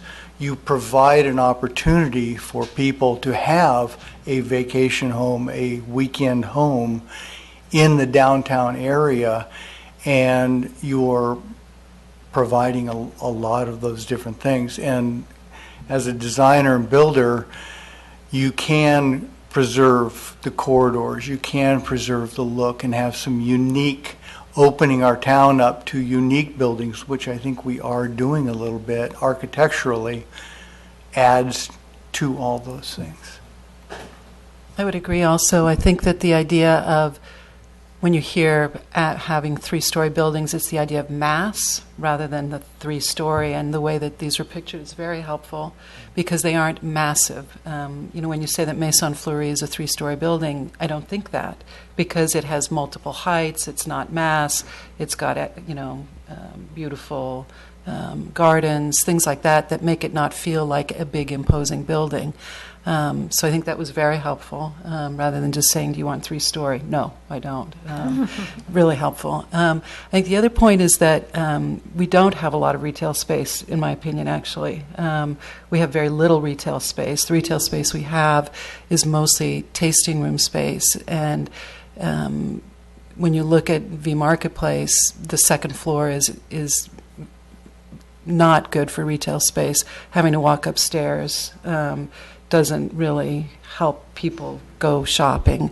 And so if there was a way to even think about the idea of condos on the second floor, office space on the second floor, and then more retail space, more space for small cafes, more space for small restaurant, for more like the Protea type of cafe, I think, which is really missing for the resident. The idea of an Oxbow type of restaurant space. If you look at how Oxbow used that kind of space, there's small retail, there's small, very efficient restaurant that gives a nice variety that I think is part of what our residents are saying we've lost, is that variety of food. There's something in all of this that all of that could be well found. Mm-hmm. So this is very interesting to me. If there's any other comments, the only thing I would add is that, this area is in our zoning area, which is considered primary commercial, which really is our most flexible zoning districts. And I guess I would hope that maybe at the workshop or coming back in December, that maybe we could discuss this downtown core, these ideas relative to the fact that we have a very flexible primary commercial zoning district. And it seems to me some of these ideas really could occur already because of that district's zoning. You might have to tweak some things, but it's fairly fluid, and so maybe we're not as far off to be able to have these potential options occur because of the existing zoning that exists there at this time. I would share that the V Marketplace property or the vintage estate itself is generally developed to its maximum FAR or almost there. We're presenting these ideas to allow the FAR to go higher if we had added restrictions that we were able to obtain small local type restaurants or non-food and wine retail to steer away from wine tasting rooms and to get the office. So in order to get those uses that benefit the community more, would we be willing to go higher on the FAR? It's included as some of our proposed policies when you look at the matrix. And if I could add, that's one of the reasons why this is a helpful exercise to go with sometimes, because this now paints a picture when you're considering these policies in the matrix. When before it might have been, go 3 stories? No, what's wrong with you? But now seeing all of this, you might now be looking at these matrix policies a little differently and thinking, well, under the right constrictions, could we allow it in the areas of town that we want? That's where we can now get creative. I agree that it would be great if we could somehow present this in the workshop to the public, because this has been very helpful, I think, for all of us. We all agree it's been very helpful. And I think it would help to have a visual, this visual aid, rather than just do the questions and answers kind of like we did the last time. I do still, though, have some concerns, I think, in looking at this, and I agree with many of the comments that everyone has made about, the need to have some additional office space, and it would be great to have some additional retail. But I think we've also pretty much heard loud and clear before that the population of Yountville is not such that it would sustain anything like, a drugstore, things like that. So I think the writing on the wall is probably pretty much that these would still be mostly visitor-based type things. One thing I was concerned about maybe the potential density of what I'm seeing. I guess the nostalgic part of me immediately when I saw the parking lot filled in was, well, where will the annual Father's Day car show go? And that is one of the things I think that is so charming about our town and that brings people here. And so I feel like it's a very delicate balance when you start thinking about, well, we gain this, but then we lose this, and at what point does it become, that it's so much, people come here to get away, and maybe they're not getting away so much. I appreciate them bringing Bend into this, because there's communities like Bend, like Ashland, that have preserved their old town flavor, their visual aspect of their town, yet they're very vibrant, very, very busy, both visitor-wise and community-wise. And I think that that's really important, that agreeing with Boyd, to present this in that way to the public, that we're not just saying 3-story. And on that second story, I know what I hear a lot, sort of anecdotally in the community, is how much they miss the exercise gym that was here before. And that's something that could probably stand being on a second floor and be something that served the community as well as office space and the other things that you're talking about. So I know that would be attractive to the community, I think. I think also it was helpful for you to discuss the view corridors, not only from the town looking out, but from the freeway. I can remember many, many years ago driving down the freeway and seeing, I guess what it was the back of 1870, and it was not very attractive. And just driving right past and going to St. Helena and not even knowing that Yountville was there. And so how do we make the town look attractive from the freeway, since that's where we get a lot of our, let's stop there, let's pull off, the driveway decision. How do we do it? That was very helpful. As well as I think in one of our earlier meetings, I think, Boyd, you talked a lot about, and we were trying to figure out the view corridor that you put on here as an additional view corridor. Could you reference that slide? It was one of the first ones. There. That's a new view corridor. That's not the Mulberry Street. And that's going down the parking lot past 1870, which I think in one of the earlier meetings we were trying to say, but we think there's another view corridor. And I think you've hit the nail on the head. And somehow I think we should try and policy that, or whatever it is that we do, to have that additional view corridor. I'm going to dovetail on what PJ said about the car show.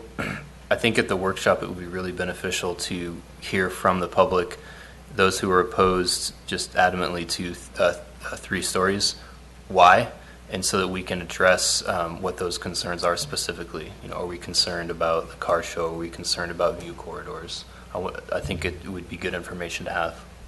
Another thing is also, will we need this much parking in the future as different types of car, vehicle, transportation happens? It feels like it's already starting to happen, that we don't need as much permanent parking as Uber, type. And just experiencing film festival, I'd say 25-30% of the people attending the downtown Napa films did not park a car. Whereas last year, I think they had to park a car. And this year, it was an Uber drop-off, and then that car disappeared. So I don't think we should also build a parking garage based on our today experience, but think about what will happen. Will there be this fluidity of cars and not need this need to park?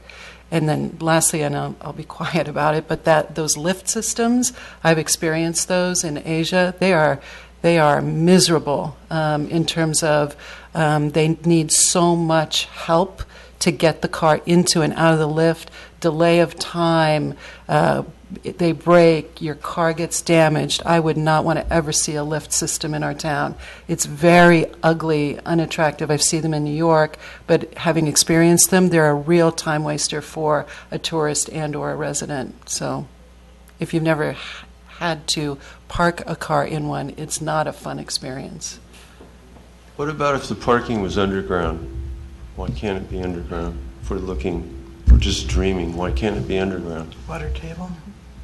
Is that for sure? I have one thought. That adds extra cost. Due to the high water table, it adds extra costs, but there are places with underground parking in the Napa Valley. It's expensive, but it can be done. Well, in listening to everyone, I pretty much agree with most of what I've heard. Boyd in particular, I think he hit it on the head for me anyway, that I think that the people who come to the workshop need to see graphically what we're talking about rather than, us trying to finger paint a vision for them. But I really think, and I could be very wrong, but I think it's not so much how it's designed necessarily, 3 stories, 2 stories.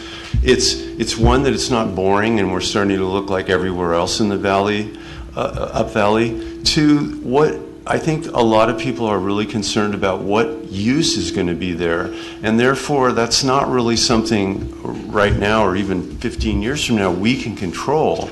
But what I hear all the time is that if we develop the commercial part of town in whatever way, architecturally cool or boring, it's still going to come down to do residents in this community benefit from that? Or are we just building more of a Disneyland for tourists here in Yountville? I mean, it's happened in a lot of other cool, quaint places. Carmel comes to mind.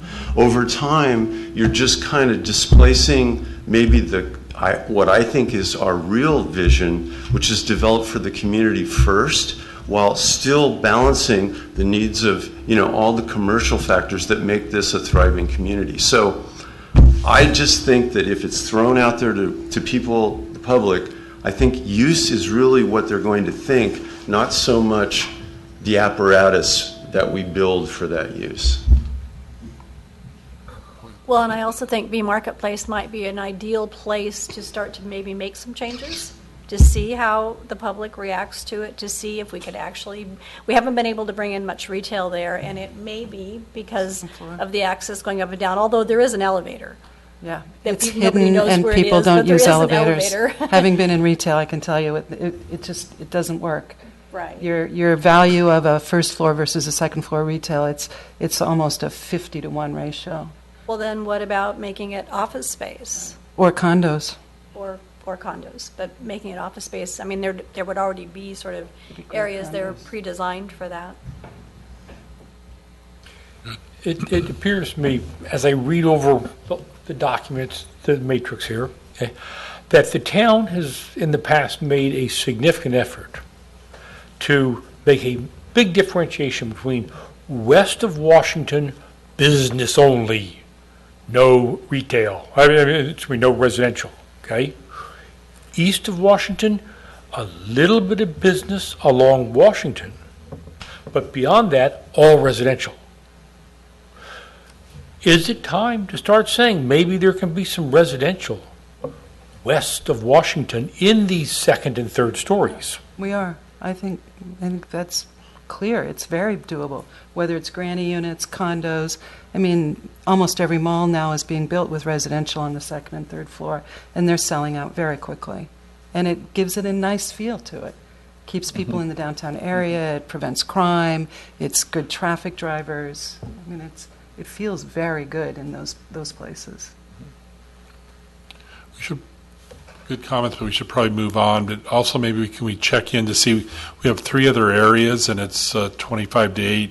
Do you want to go longer? Do you want to try to get through these next 3, but we'll just try to limit conversation? So, because you do plan to bring all these concepts to the workshop, I assume. Is that correct? Or These are the 3 big ones, so we might be able to move through the next 3 a little more quickly. Oh, okay. We've been Although through. they are still another big one. So I'm not trying to limit our meeting to end right at 8, but just to probably get through these 3 concepts so we have a first look at them, and then they'll be presented at the workshop, and we'll bring back the discussion in our December meeting. So if we could limit maybe our comments to 5 or 6 minutes for the next 3, then and I don't know if that'll occur, but we'll try our best maybe, and then we can move through and move on to our other. We have a few more items on the agenda we have to get to as well, so thank you.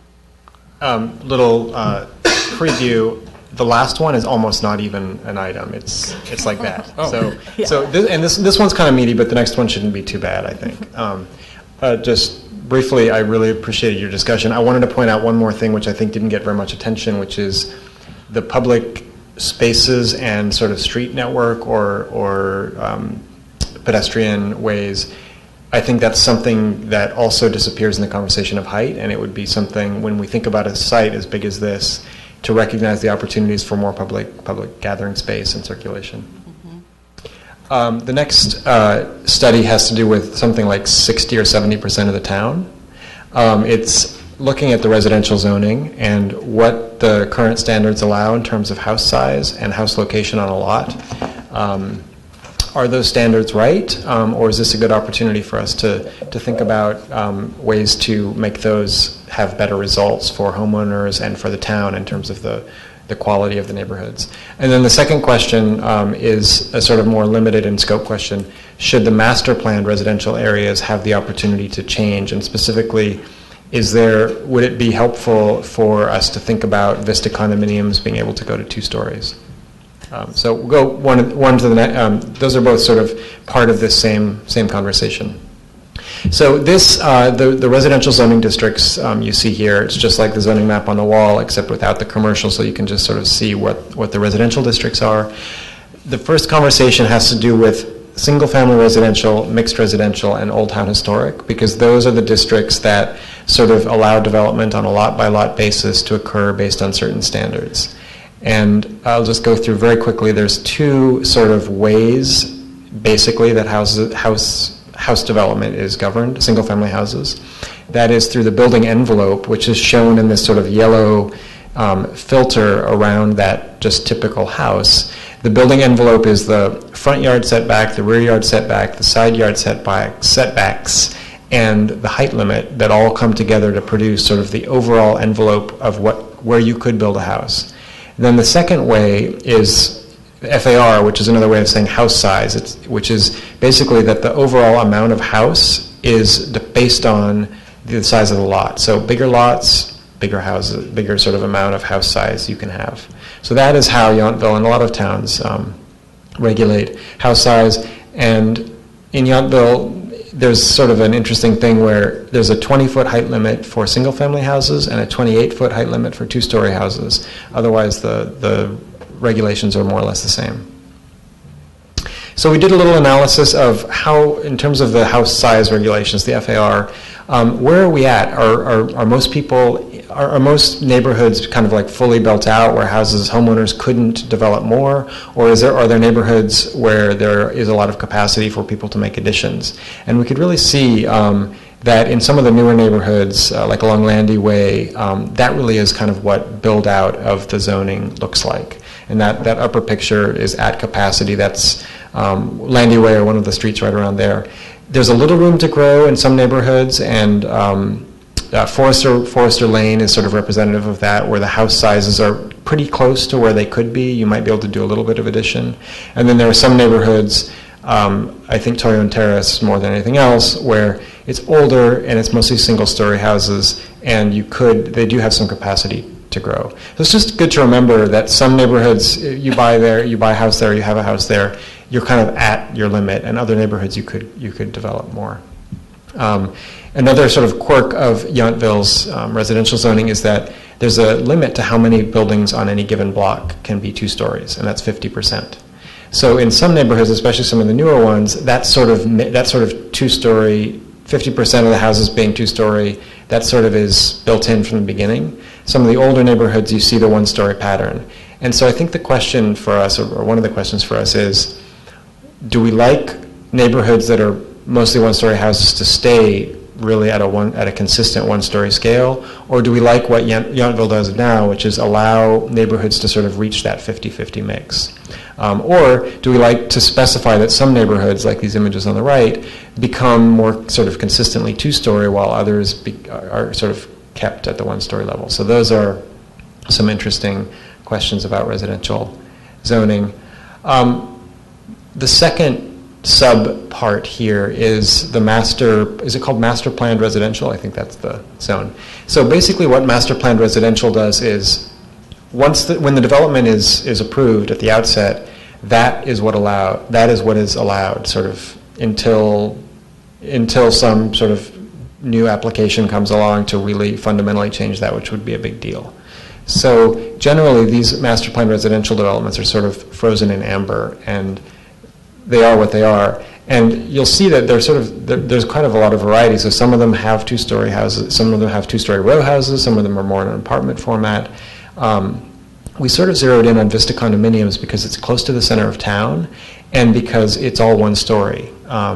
And so it sort of lends itself to imagining that so we've created that envelope to show what 2-story buildings in Vista condominiums would look like, because it lends itself to youth sort of wondering that, I think. And sort of the larger question is, should there be some more flexibility in the master planned residential that could allow that to happen?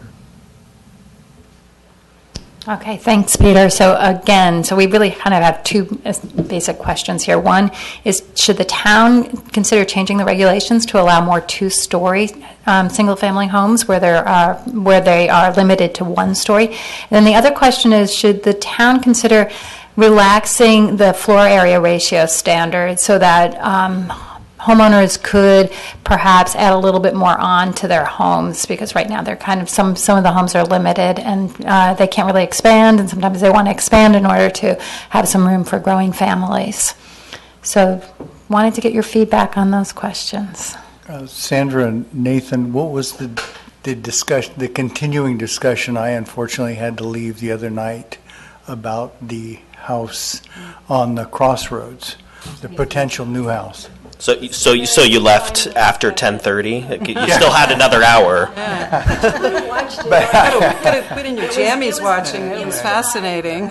Yeah, denied. Single story. The council had held in CDRB this. Okay. Yeah. All right. Thank you. Denial of a 2-story home because it exceeded the number of 2-story homes. The 50% guidance. Yeah. Staff has always, we've been waiting for the day where somebody would challenge a decision, because as properties are redeveloped, especially in Old Town, where property owners come in and raise the building and build new, we're seeing more and more 2-story. So the day occurred, and the decision occurred on Tuesday. Okay.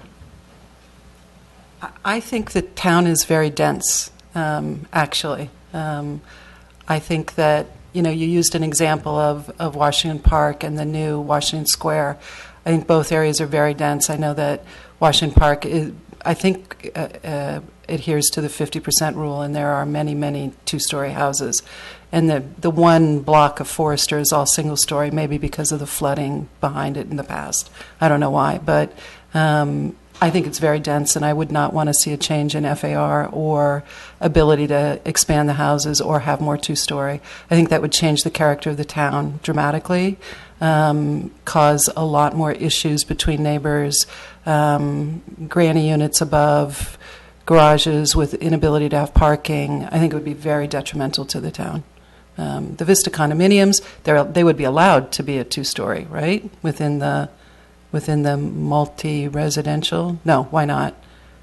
They were developed as master planned residential, and those properties are essentially locked in at the time of development because so many concessions and incentives were given to them to build. So you could make a recommendation specifically for Vista condominiums? Okay. I think then regarding residential, single-family home, I would be very opposed to changing the regulations. I don't see a great need to change it. The issue here is what does the town get, what does the population get by allowing a somewhat larger house on the same footprint? And I don't see where that's going to help the town in any way in terms of dealing with the issues that we've already had confronted to us. Carl, in Washington Park specifically, a lot of people want to put a rental unit above their garage. Right. Keep the single-story house and put a residential unit above the garage, and that's not allowed.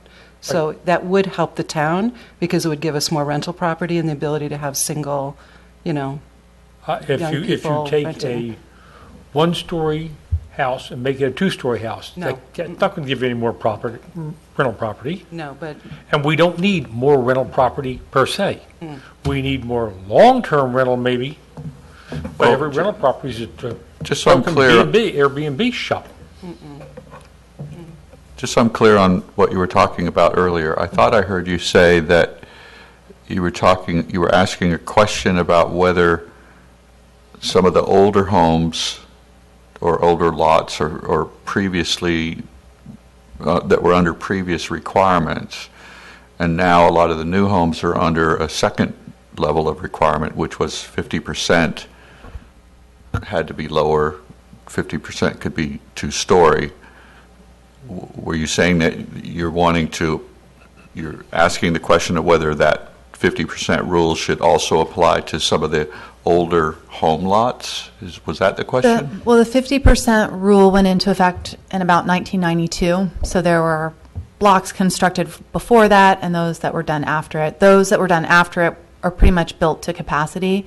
In answering Mr. Johnson's question, is there a need for this? One of the things we've heard a lot are from residents in the Toyon Terrace neighborhood, which are some of the older homes, mostly one story, but most of them are pretty well developed to maximum floor area ratio, which means, and we've heard that families just can't grow in their homes. They can't slightly add on to add a bedroom or expand a living area, and that's forced some families to leave town. So the Toyon Terrace neighborhood, and maybe we could go back to that example, that shows us one of the neighborhoods with most opportunity potentially. As Liz mentions, the newer neighborhoods developed under master planned residential are pretty much maxed out. If Toyon Terrace followed two-story at 50% regulations, would people be allowed to add a second story to their house? No, with that one we're looking at relaxing more the FAR standards more so than the two-story. We have we might have too many questions in front of you here. Feels like it. All right, so just so everyone's clear what floor area ratio is. In most districts, you need to look at what the total lot area is. Let's say it's 4,000 square feet. That means the FAR requirement is 30%. You can cover up to 30% of your lot area, so you could build a 1,200 square foot house. If it's a single story house, then it's 1,200 square feet. You can't go to the second floor because you've already maxed out on this FAR rule. So that's why one of the questions is the FAR rule something to possibly reconsider if someone wants to put up a second floor and they still meet that 50% rule, and they still meet all the setback requirements? I think it's kind of it is a very complex question because there are families in the Mulberry, Larkspur neighborhoods that have left because they couldn't do larger homes. And it's interesting, I never heard anyone talk about master development like in the neighborhoods with the Adventist community about possibly doing, I didn't realize there was actually limitations there. But I think it's complex because you have to separate the issues of I think our general plan, the 92 general plan, generally is encourage diversity of housing. So we don't have all two-story, we don't have all one story, and I think that's good. And I think it's worth maybe considering that concept, but I think you have to not compare it to like Washington Square. Washington Square was a master development development where that center area could have been a park. Yeah, and you drive that neighborhood and it's a lot of red on the curb because of the way it was designed. And so how that project, that was a master development, was approved by the council, was approved very densely. And it doesn't really reflect, I don't think, Washington Park as much, or certainly not a lot of other neighborhoods. So the question, one of the general questions of design that concern me, like Toyon Terrace, is that we encourage porches and connecting with the streets, and what happened post 92, and when the town maybe didn't have the staff to really police the issues that we saw development in the Toyon Terrace area, where people built out walls and structures in the front of their houses to develop living space, and it totally went against this concept of connection with the street, safer neighborhoods, porches, and people being able to connect. And what I would hope that maybe considering families going up, but keeping like this 50% rule so we don't get all two stories, that we allow some flexibility for people to stay in these neighborhoods and not build out onto the street and create walled off neighborhoods where it's not safer, people can't see what's going on, and we're not connecting with our neighbors. And certainly as we have more and more transient Airbnb and all that, you could see the pressure for people to just build out like that and create more walled off space for transient people, and we don't. So I see it's kind of complex. I can't compare Washington Square to the other neighborhoods. Maybe it's a discussion we should continue at some point in the future about how we can encourage people to stay and in particular neighborhoods. Yeah, in particular neighborhoods, and maybe it becomes a question of neighborhood to neighborhood or something. Clarification, would in the Vista area, the Adventist facility being two-story, does that impact the 50%, or is that a separate entity? That would be considered separate. The 50% rule, as we call it, only applies to single-family residences. Okay. So the congregate housing is. It might be an interesting discussion. I've never heard anyone ever bring it up, to create some opportunities there for families to move in there and things like that. So I can speak to that because I owned a condo there and lived there for about 12 or 15 years. And people with families either had to just kind of revise the way the interior was, but they really ran out of space, and they would have stayed. They definitely would have stayed. People applied to maybe push out to the decks and all of those things, and they couldn't do it. So I think that would be an ideal location to really look at in doing this. good. Can we move on to, is there any other comments? We'll move on to the fifth neighborhood or concept. This one's going to be a little easier because it just covers like 6 houses. And this is that short stretch of Washington Street between the main part of town and Old Town, where there's actually just a residential character and it's residential zoning, so commercial uses are not allowed. So the question is should we take this opportunity to think about having a continuous main street where you can have businesses all along it? And if so, what kind of businesses could you see moving into those houses and contributing positively to the town? It's a really typical condition to have houses that become, obviously, I mean, we've all seen it, but that become businesses of one kind or another. It's especially common in this exact, I would say, setting where it's sort of the outer extension of a main street, and the houses that were built along that section of the main street over time maybe start to become attractive business locations or office locations because they're on that main street. They have that, they get people walking or driving past, and they have that visibility. So we looked at some examples in St. Helena and Sebastopol and Sonoma, and houses that have become businesses, offices, salons, different things. And then this slide here is showing sort of a detail map of those. I think it's 7 houses, though I'm not sure if there's a house on the corner of Creek Street, because I saw it and I didn't see it, and I think it might be a new house.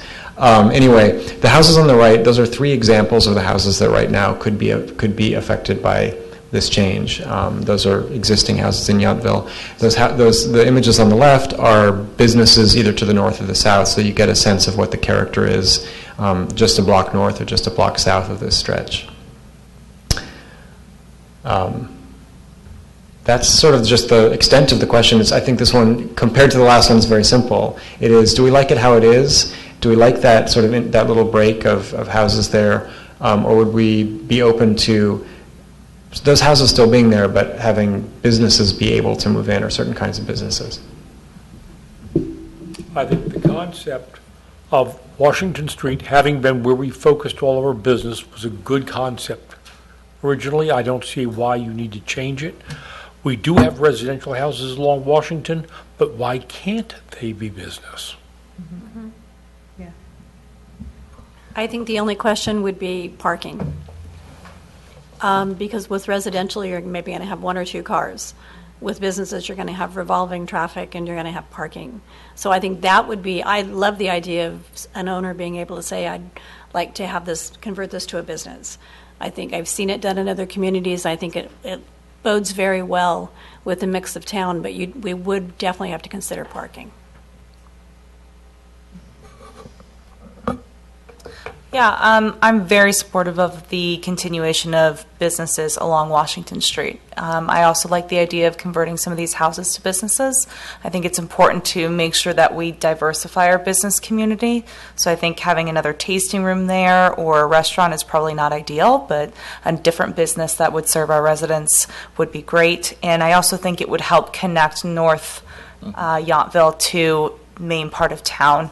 I also think something to think about in this area is a sidewalk on the east side of town, on the east side of Washington Street as we go through Old Town.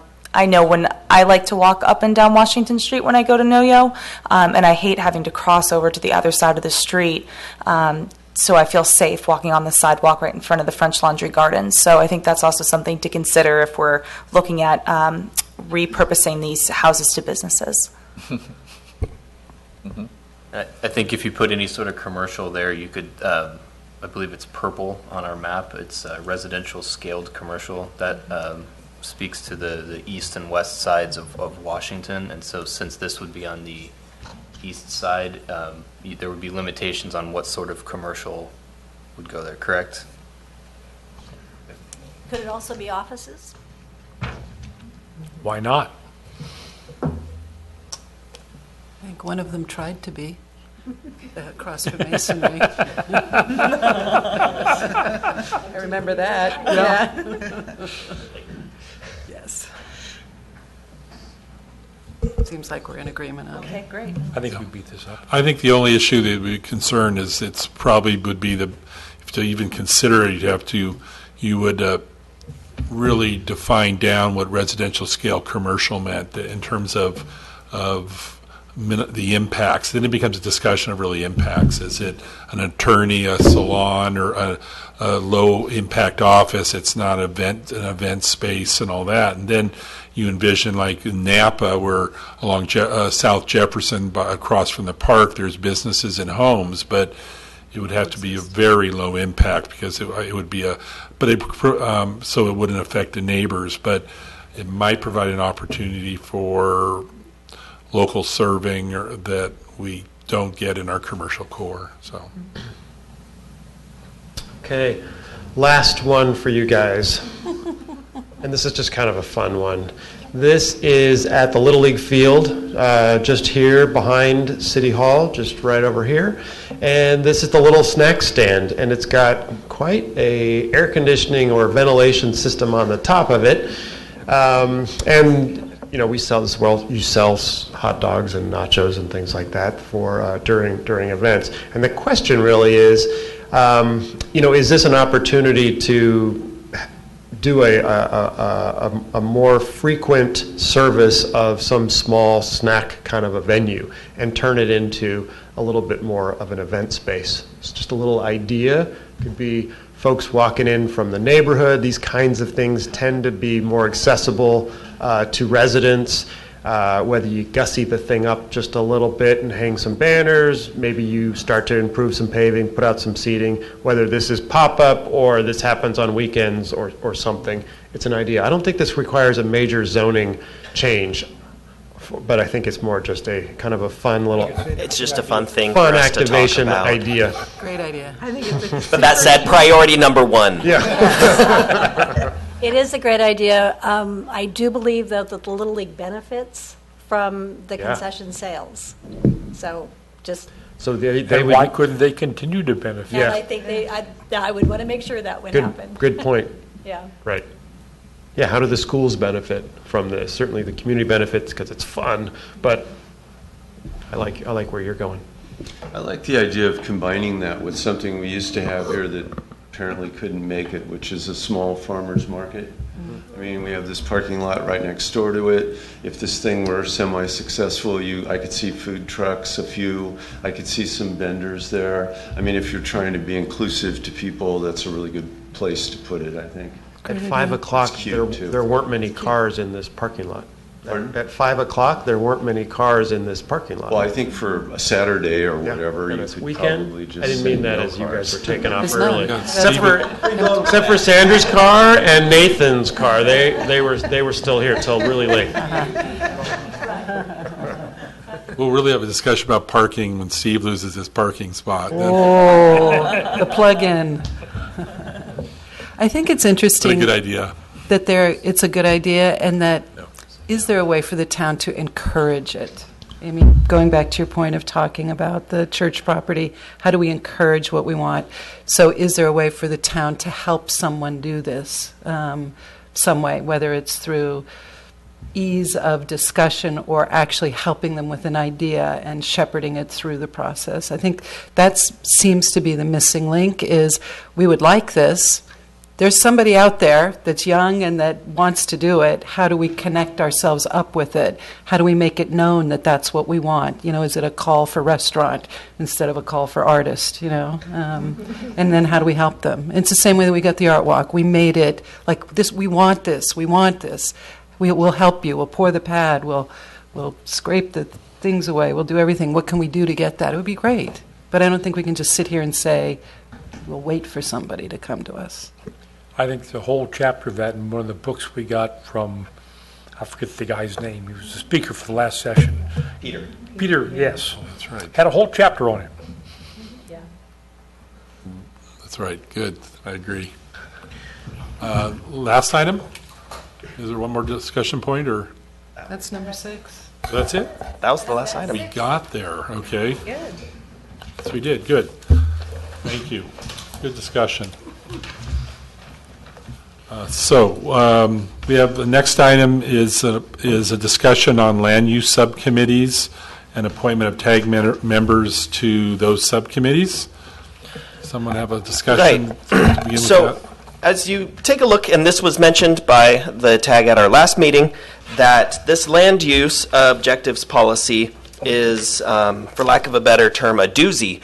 And so, in order to use our time as efficiently as we can, the idea was brought about, and the TAG was in general support of developing subcommittees of 3 or 4 members to tackle this in parts. So that would create a small group of local experts on certain things, so that come our December or our January meetings, we would be able to, hopefully December meeting, be able to rely on that expertise of those subcommittees and get through this matrix efficiently and effectively. Staff has taken a look at how all of these are set up and has come up with a draft of potentially 4 different subcommittees. And it is split up as follows, and I can write it on the whiteboard if you'd like. But one subcommittee would focus on the policies and objectives tied to issue number 1, which is on page 2 of your matrix, which is all about local identity. The second subcommittee would be focused on the second and the fourth issues tied to residential development and civic facilities. The third subcommittee would focus on all the policies related to commercial development. And the fourth subcommittee would be tied to the issues of agriculture and historical resources. What was number 2 again, please? Number 2 was residential development and civic facilities. How I'm does gonna this group work, comply or with Brown Act or meetings? How would the group generally meet? Would they have to meet in a public or report a meeting time or Less to than the public? quorum. As long as it's less than 4, then it would not, as long as it is 4, less than 5, 4, it would not make a quorum of the tag, so it would follow Brown Act rules. And town staff would just recommend that you have structured times with it, that town staff can be there as a resource to work with the subcommittee to go over these things. And no email trails that can go everywhere. Correct. We don't want floating meetings. So the other thing with this is if a member is on one subcommittee, it's discouraged that they sit on another subcommittee because then you run into some potential Brown Act issues. Okay. Any comments, suggestions? I'm not sure if I guess it does make sense to do it by objective, but I feel like we went over by the 6 items, and so I feel like I might be confused about how the 6 items pull over to the objectives, and does it make more sense to combine, or maybe we should just think of it that way, to combine the different items that we reviewed today that pull under those 4 different categories that Nathan listed. I don't know if that makes sense, but I'm not sure, like I know which one is of the stuff we talked about tonight that I'd be interested in, but I'm not sure if those would fall under the right categories under the 4 that you just listed. So like where would each of the 6 examples fall? So, lots of pop-ups, I'm sorry. Those 6 study areas that we covered tonight is really interspersed through all of this. Because it's more about development ideas. How is it that all of these policies that we're going to be considering, what will they look like in real life? That's what we wanted to focus on today because it helps us look at these in a better lens. Does that make sense? Yeah, totally helpful. Yeah. Okay. The downtown core is obviously the commercial element. Right. The issues with residential density and FAR and height or residential, the others sort of bleed into everything else. And there are more, That was helpful, thank you. There are more objectives than you listed. These The numbering are system is a little. the numbering system is a little off, but if you look at page 2, if you have it in front of you, at the front, rather than looking at objective 1, look where it says issue, identity and character of town. Okay. So these subcommittees, there are 6 different issues that I've spread just on this suggestion. We can alter it if you'd like. They're separated by issue rather than objective. I see. It's a total of 13 objectives spread across 6 issues. And the issues aren't equal. And so local identity might be working on 10 pages worth of policies and programs, whereas the group that does agricultural and historic resources only has 3 pages. So that's something to be aware of. If you have a really busy month coming up, maybe sign up for the 4th subcommittee. I don't know. It's up to you. I do have a little bit of concern about getting through all that in just a month. And speaking as to timing too, what we're hoping to do is schedule these meetings, and staff wanted to attend them. So we're hoping to schedule it during the day here at Town Hall if you can make that. Sometime between the workshop on the 21st and the next TAG meeting, because we want you to be able to hear public comment from that meeting, use the matrix that you have, the other members in your group, and then come back. So we know it's ambitious. There's even less time. Especially because it's holidays. Yes. A lot of absences. And staff will likely not meet with you on Thanksgiving Day. Even if we bring you food? Sorry, a previous commitment. So is our goal to I think identify the subcommittees and, okay. So let's try, basically. Maybe the best thing to do would be And ask if this format even works. Right. I just thought of it. I'm not offended if you hate it. Probably try. So is it generally, should we maybe, do people have a particular interest? We have up to can go up to 4 members in each of the 4 areas. Do people have a preference? And maybe we'll see how this works out in terms of. Do we need to vote on Need to make a motion? formation of the subcommittees first, or what's the protocol here? That might be worth doing if everyone's okay with this format, voting to officially do it, and then do the sign-ups. That might be a good idea. Make a motion? I so move that we adopt these 4 subcommittees for the land use discussion. Second. There's a motion and a second. All in favor? Aye. Aye. Opposed? Thank you.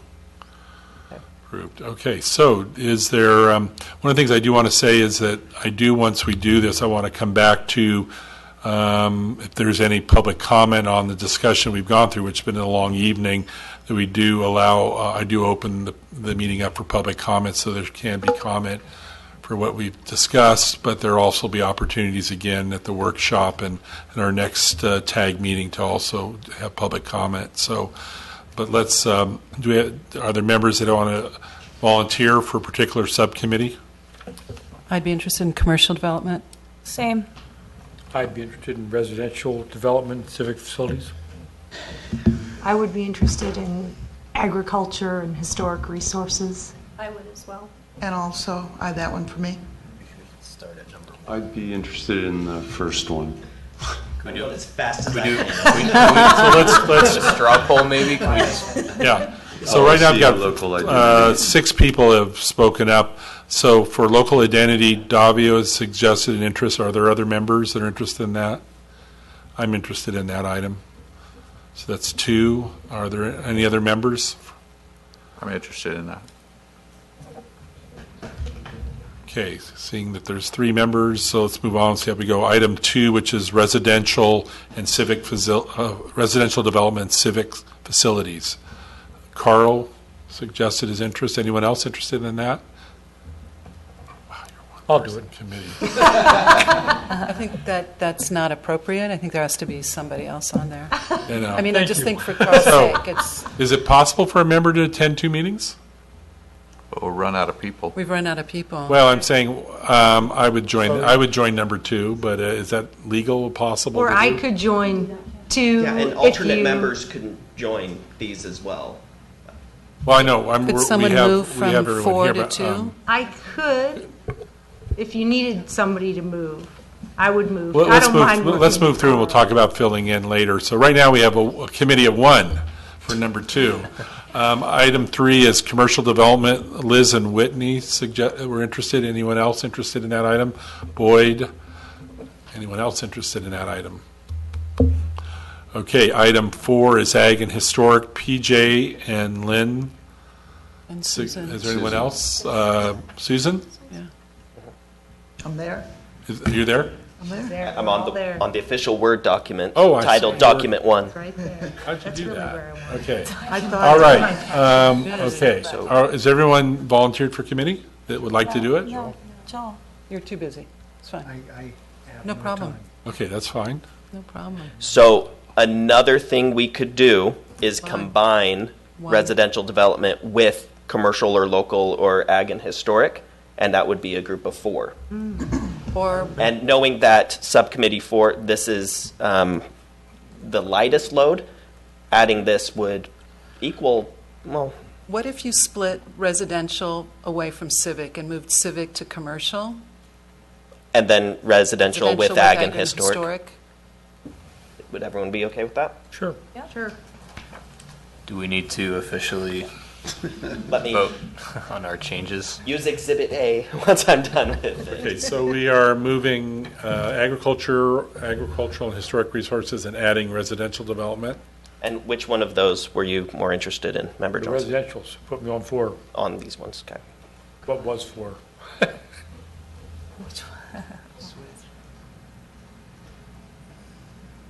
Okay. With this new makeup, is there anyone that is Lynn, you curious about nervous now? switching to a different one? I need to move to something, because I still am working, so I need to move to You something. don't have to be that's- on one. It's not a requirement.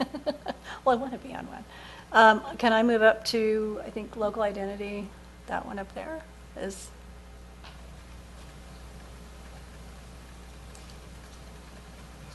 Can I request that gets emailed? It will be. If you could very It'll be in the quickly minutes and it'll send be us an accurate. email that lists this and also gives us some parameters of how we meet and suggestions so that we can plan to do this very quickly, it would be, Yeah, and on that same email, once this is finally determined and I send it out, I'll be emailing it to that formed subcommittee so you can start conversing amongst each other what time works for a meeting, preferably during the day. And it is important for staff to be there so we can answer any questions you have Oh, and yeah. help Good. Give us get you guidance. through this process. So we don't totally mess up. okay. So, that's good. So just, you will send out emails to the group, so we're in a individual group too as well. Can you break it out so that we're in a email group? Yeah, it'll be an email thread separated by subcommittee. Thank you. Okay. But I'd like to see some kind of official vote on Okay. this makeup. I would like to move that we adopt the new subcommittee format in the exhibit that Nathan has so kindly typed for us. Second. So this is a substitute motion. I guess we're replacing the first motion. So, does the persons that made the motion and seconded the first motion, do they agree to the changes? Agreed. Okay, good. Thank you. All in favor? Aye. Aye. Opposed? Thank you. So let's move back, and I want to be sure we have an opportunity, I think, that the public has an opportunity to comment on the study areas that we reviewed tonight. And so I'm going to open up the public comment. There's also opportunities to send information, letters, and also to, if you're in the audience, to staff and all that. If you have public comment or questions about this process tonight, is there any? I've opened up the public comment. Is there any public comment tonight? Seeing none, I'll close the public comment, but encourage anyone. Pam, you have a question. So questions count for public comment. Thank you.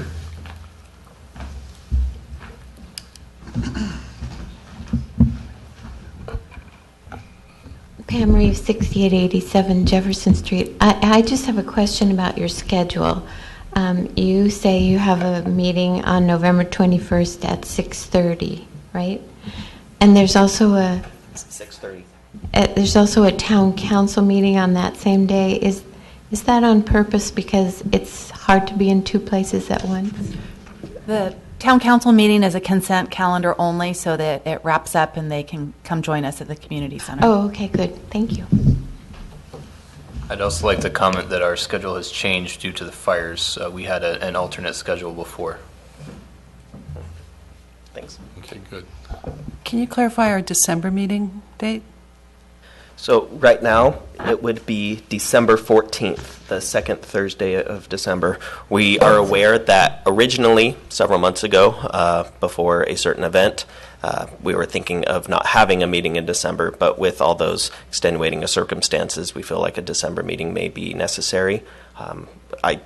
Now is a good time as any to see if that's a date everyone is willing to make. December 14th at 6 o'clock. Works. Okay. And you mentioned that the subcommittees should meet between then the 21st of November and the 14th of December? Yes. So you can have both the feedback from the November 21st workshop as well as tonight's conversation in your mind. So Nathan, I just want to be clear. When you send out to the subcommittees your email, you're going to provide your time when you're available, right? Because it wouldn't really matter if we picked a time and you couldn't be there, it sounds like. So it seems to center on staff time, and then we figure out, right, what works for us. So yes, and on purpose, and we're going to send out a poll for you to say your available time, knowing what our available time is. Okay. But on purpose, staff has not overly scheduled those dates to be as flexible as we can be to work with you, knowing that you only have a short window. Thanks. Thank you. Thank you for your question, Pam. Do you have any other comments or? Can I clarify? Yes. It's not a consent calendar only item because the Chichio item was continued to that date, but our intention is to hold a special meeting before 6 that will be publicly noticed to address that item before doing the consent calendar at 6 and ending by 6:30. Thank you. But there's a, yeah. Good. So hearing no other public comment, I'll close the public comment period. Thank you for your comments. So good. We've made appointments to the subcommittee, and so our last item before commissioner comments or reports would be a discussion or report on the November 21st community workshop. Yes, so this will be really quick. First of all, I just want to thank everybody for all of the terrific input that you gave us on the presentation. So we're going to be taking that input and going back and kind of rethinking the presentation. We're going to be doing a combination of presentation and quick polling questions like we did at the first workshop. We're also going to probably have some small group discussions, maybe a tabletop activity. So we're going to have a lot of stuff to get through for our workshop. The workshop is on Tuesday, November 21st at 6:30, and hopefully everyone will be able to be there for that workshop. And it is going to be visual heavy, as y'all have let us know tonight. With snacks. With snacks, we have already placed an order. Yes, food always brings people to an event. Yeah, you can share a variety of cookies will be available that evening. Thank you. So item 7 is commissioner comments and reports. In terms of debriefing or thanking everyone for tonight, is there any comments, questions people have about tonight's meeting or ideas you'd suggest for the future December meeting? Just my only comment is I appreciate the general kind of overview tonight and having that kind of discussion and getting feedback of thinking of the TAG members. Yes. Thank you.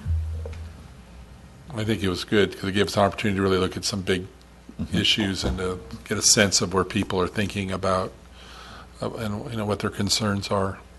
I also think that these workshops are going to be really, I hope anyway, they're going to be really fruitful because these topics and objectives are all really nice.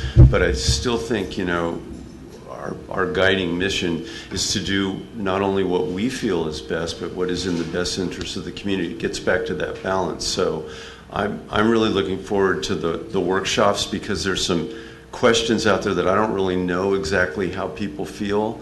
As a matter of fact, on my matrix thing, I had like 6 or 7 of these topics that I was hoping we could bring up at that workshop just to see where people were on it. So I don't know if that's something you want us to email you is that okay? So just email everybody and... No. Email staff. No. Just staff, sorry. I meant you guys. Don't email Mr. Brown. Any comments after tonight's meeting and ideas that could impact the meeting on the 21st? Please send to staff. That's great. I'd like to thank Peter and John for their presentations. That was very, very helpful. Thank you. Thank you. Great for us to hear the discussion that goes. Thank you. Thank you. Any other comments? I have a scheduling question, just to throw it out there. Do we want to move our meeting on the 14th later to allow more time for subcommittees, or do we feel that, can everybody make? Let's see where the subcommittees are and decide on the 14th if we need another meeting. Do our best. Do our best. Yeah, see what happens. Let's do the best. Any discussion? I get back from Hawaii the day before, so this will be the perfect way back. All right. Thank you, everyone. So, item 8 is adjournment. Is there a motion to adjourn to our, we'll be at the community workshop on the 21st, but it's a motion to adjourn to our next meeting, which is December 14th at 6, the second Thursday of the month at 6 p.m. in this venue. So moved. There's a motion and a second. All in favor? Aye. Opposed? Thank you very much. Good night, everyone.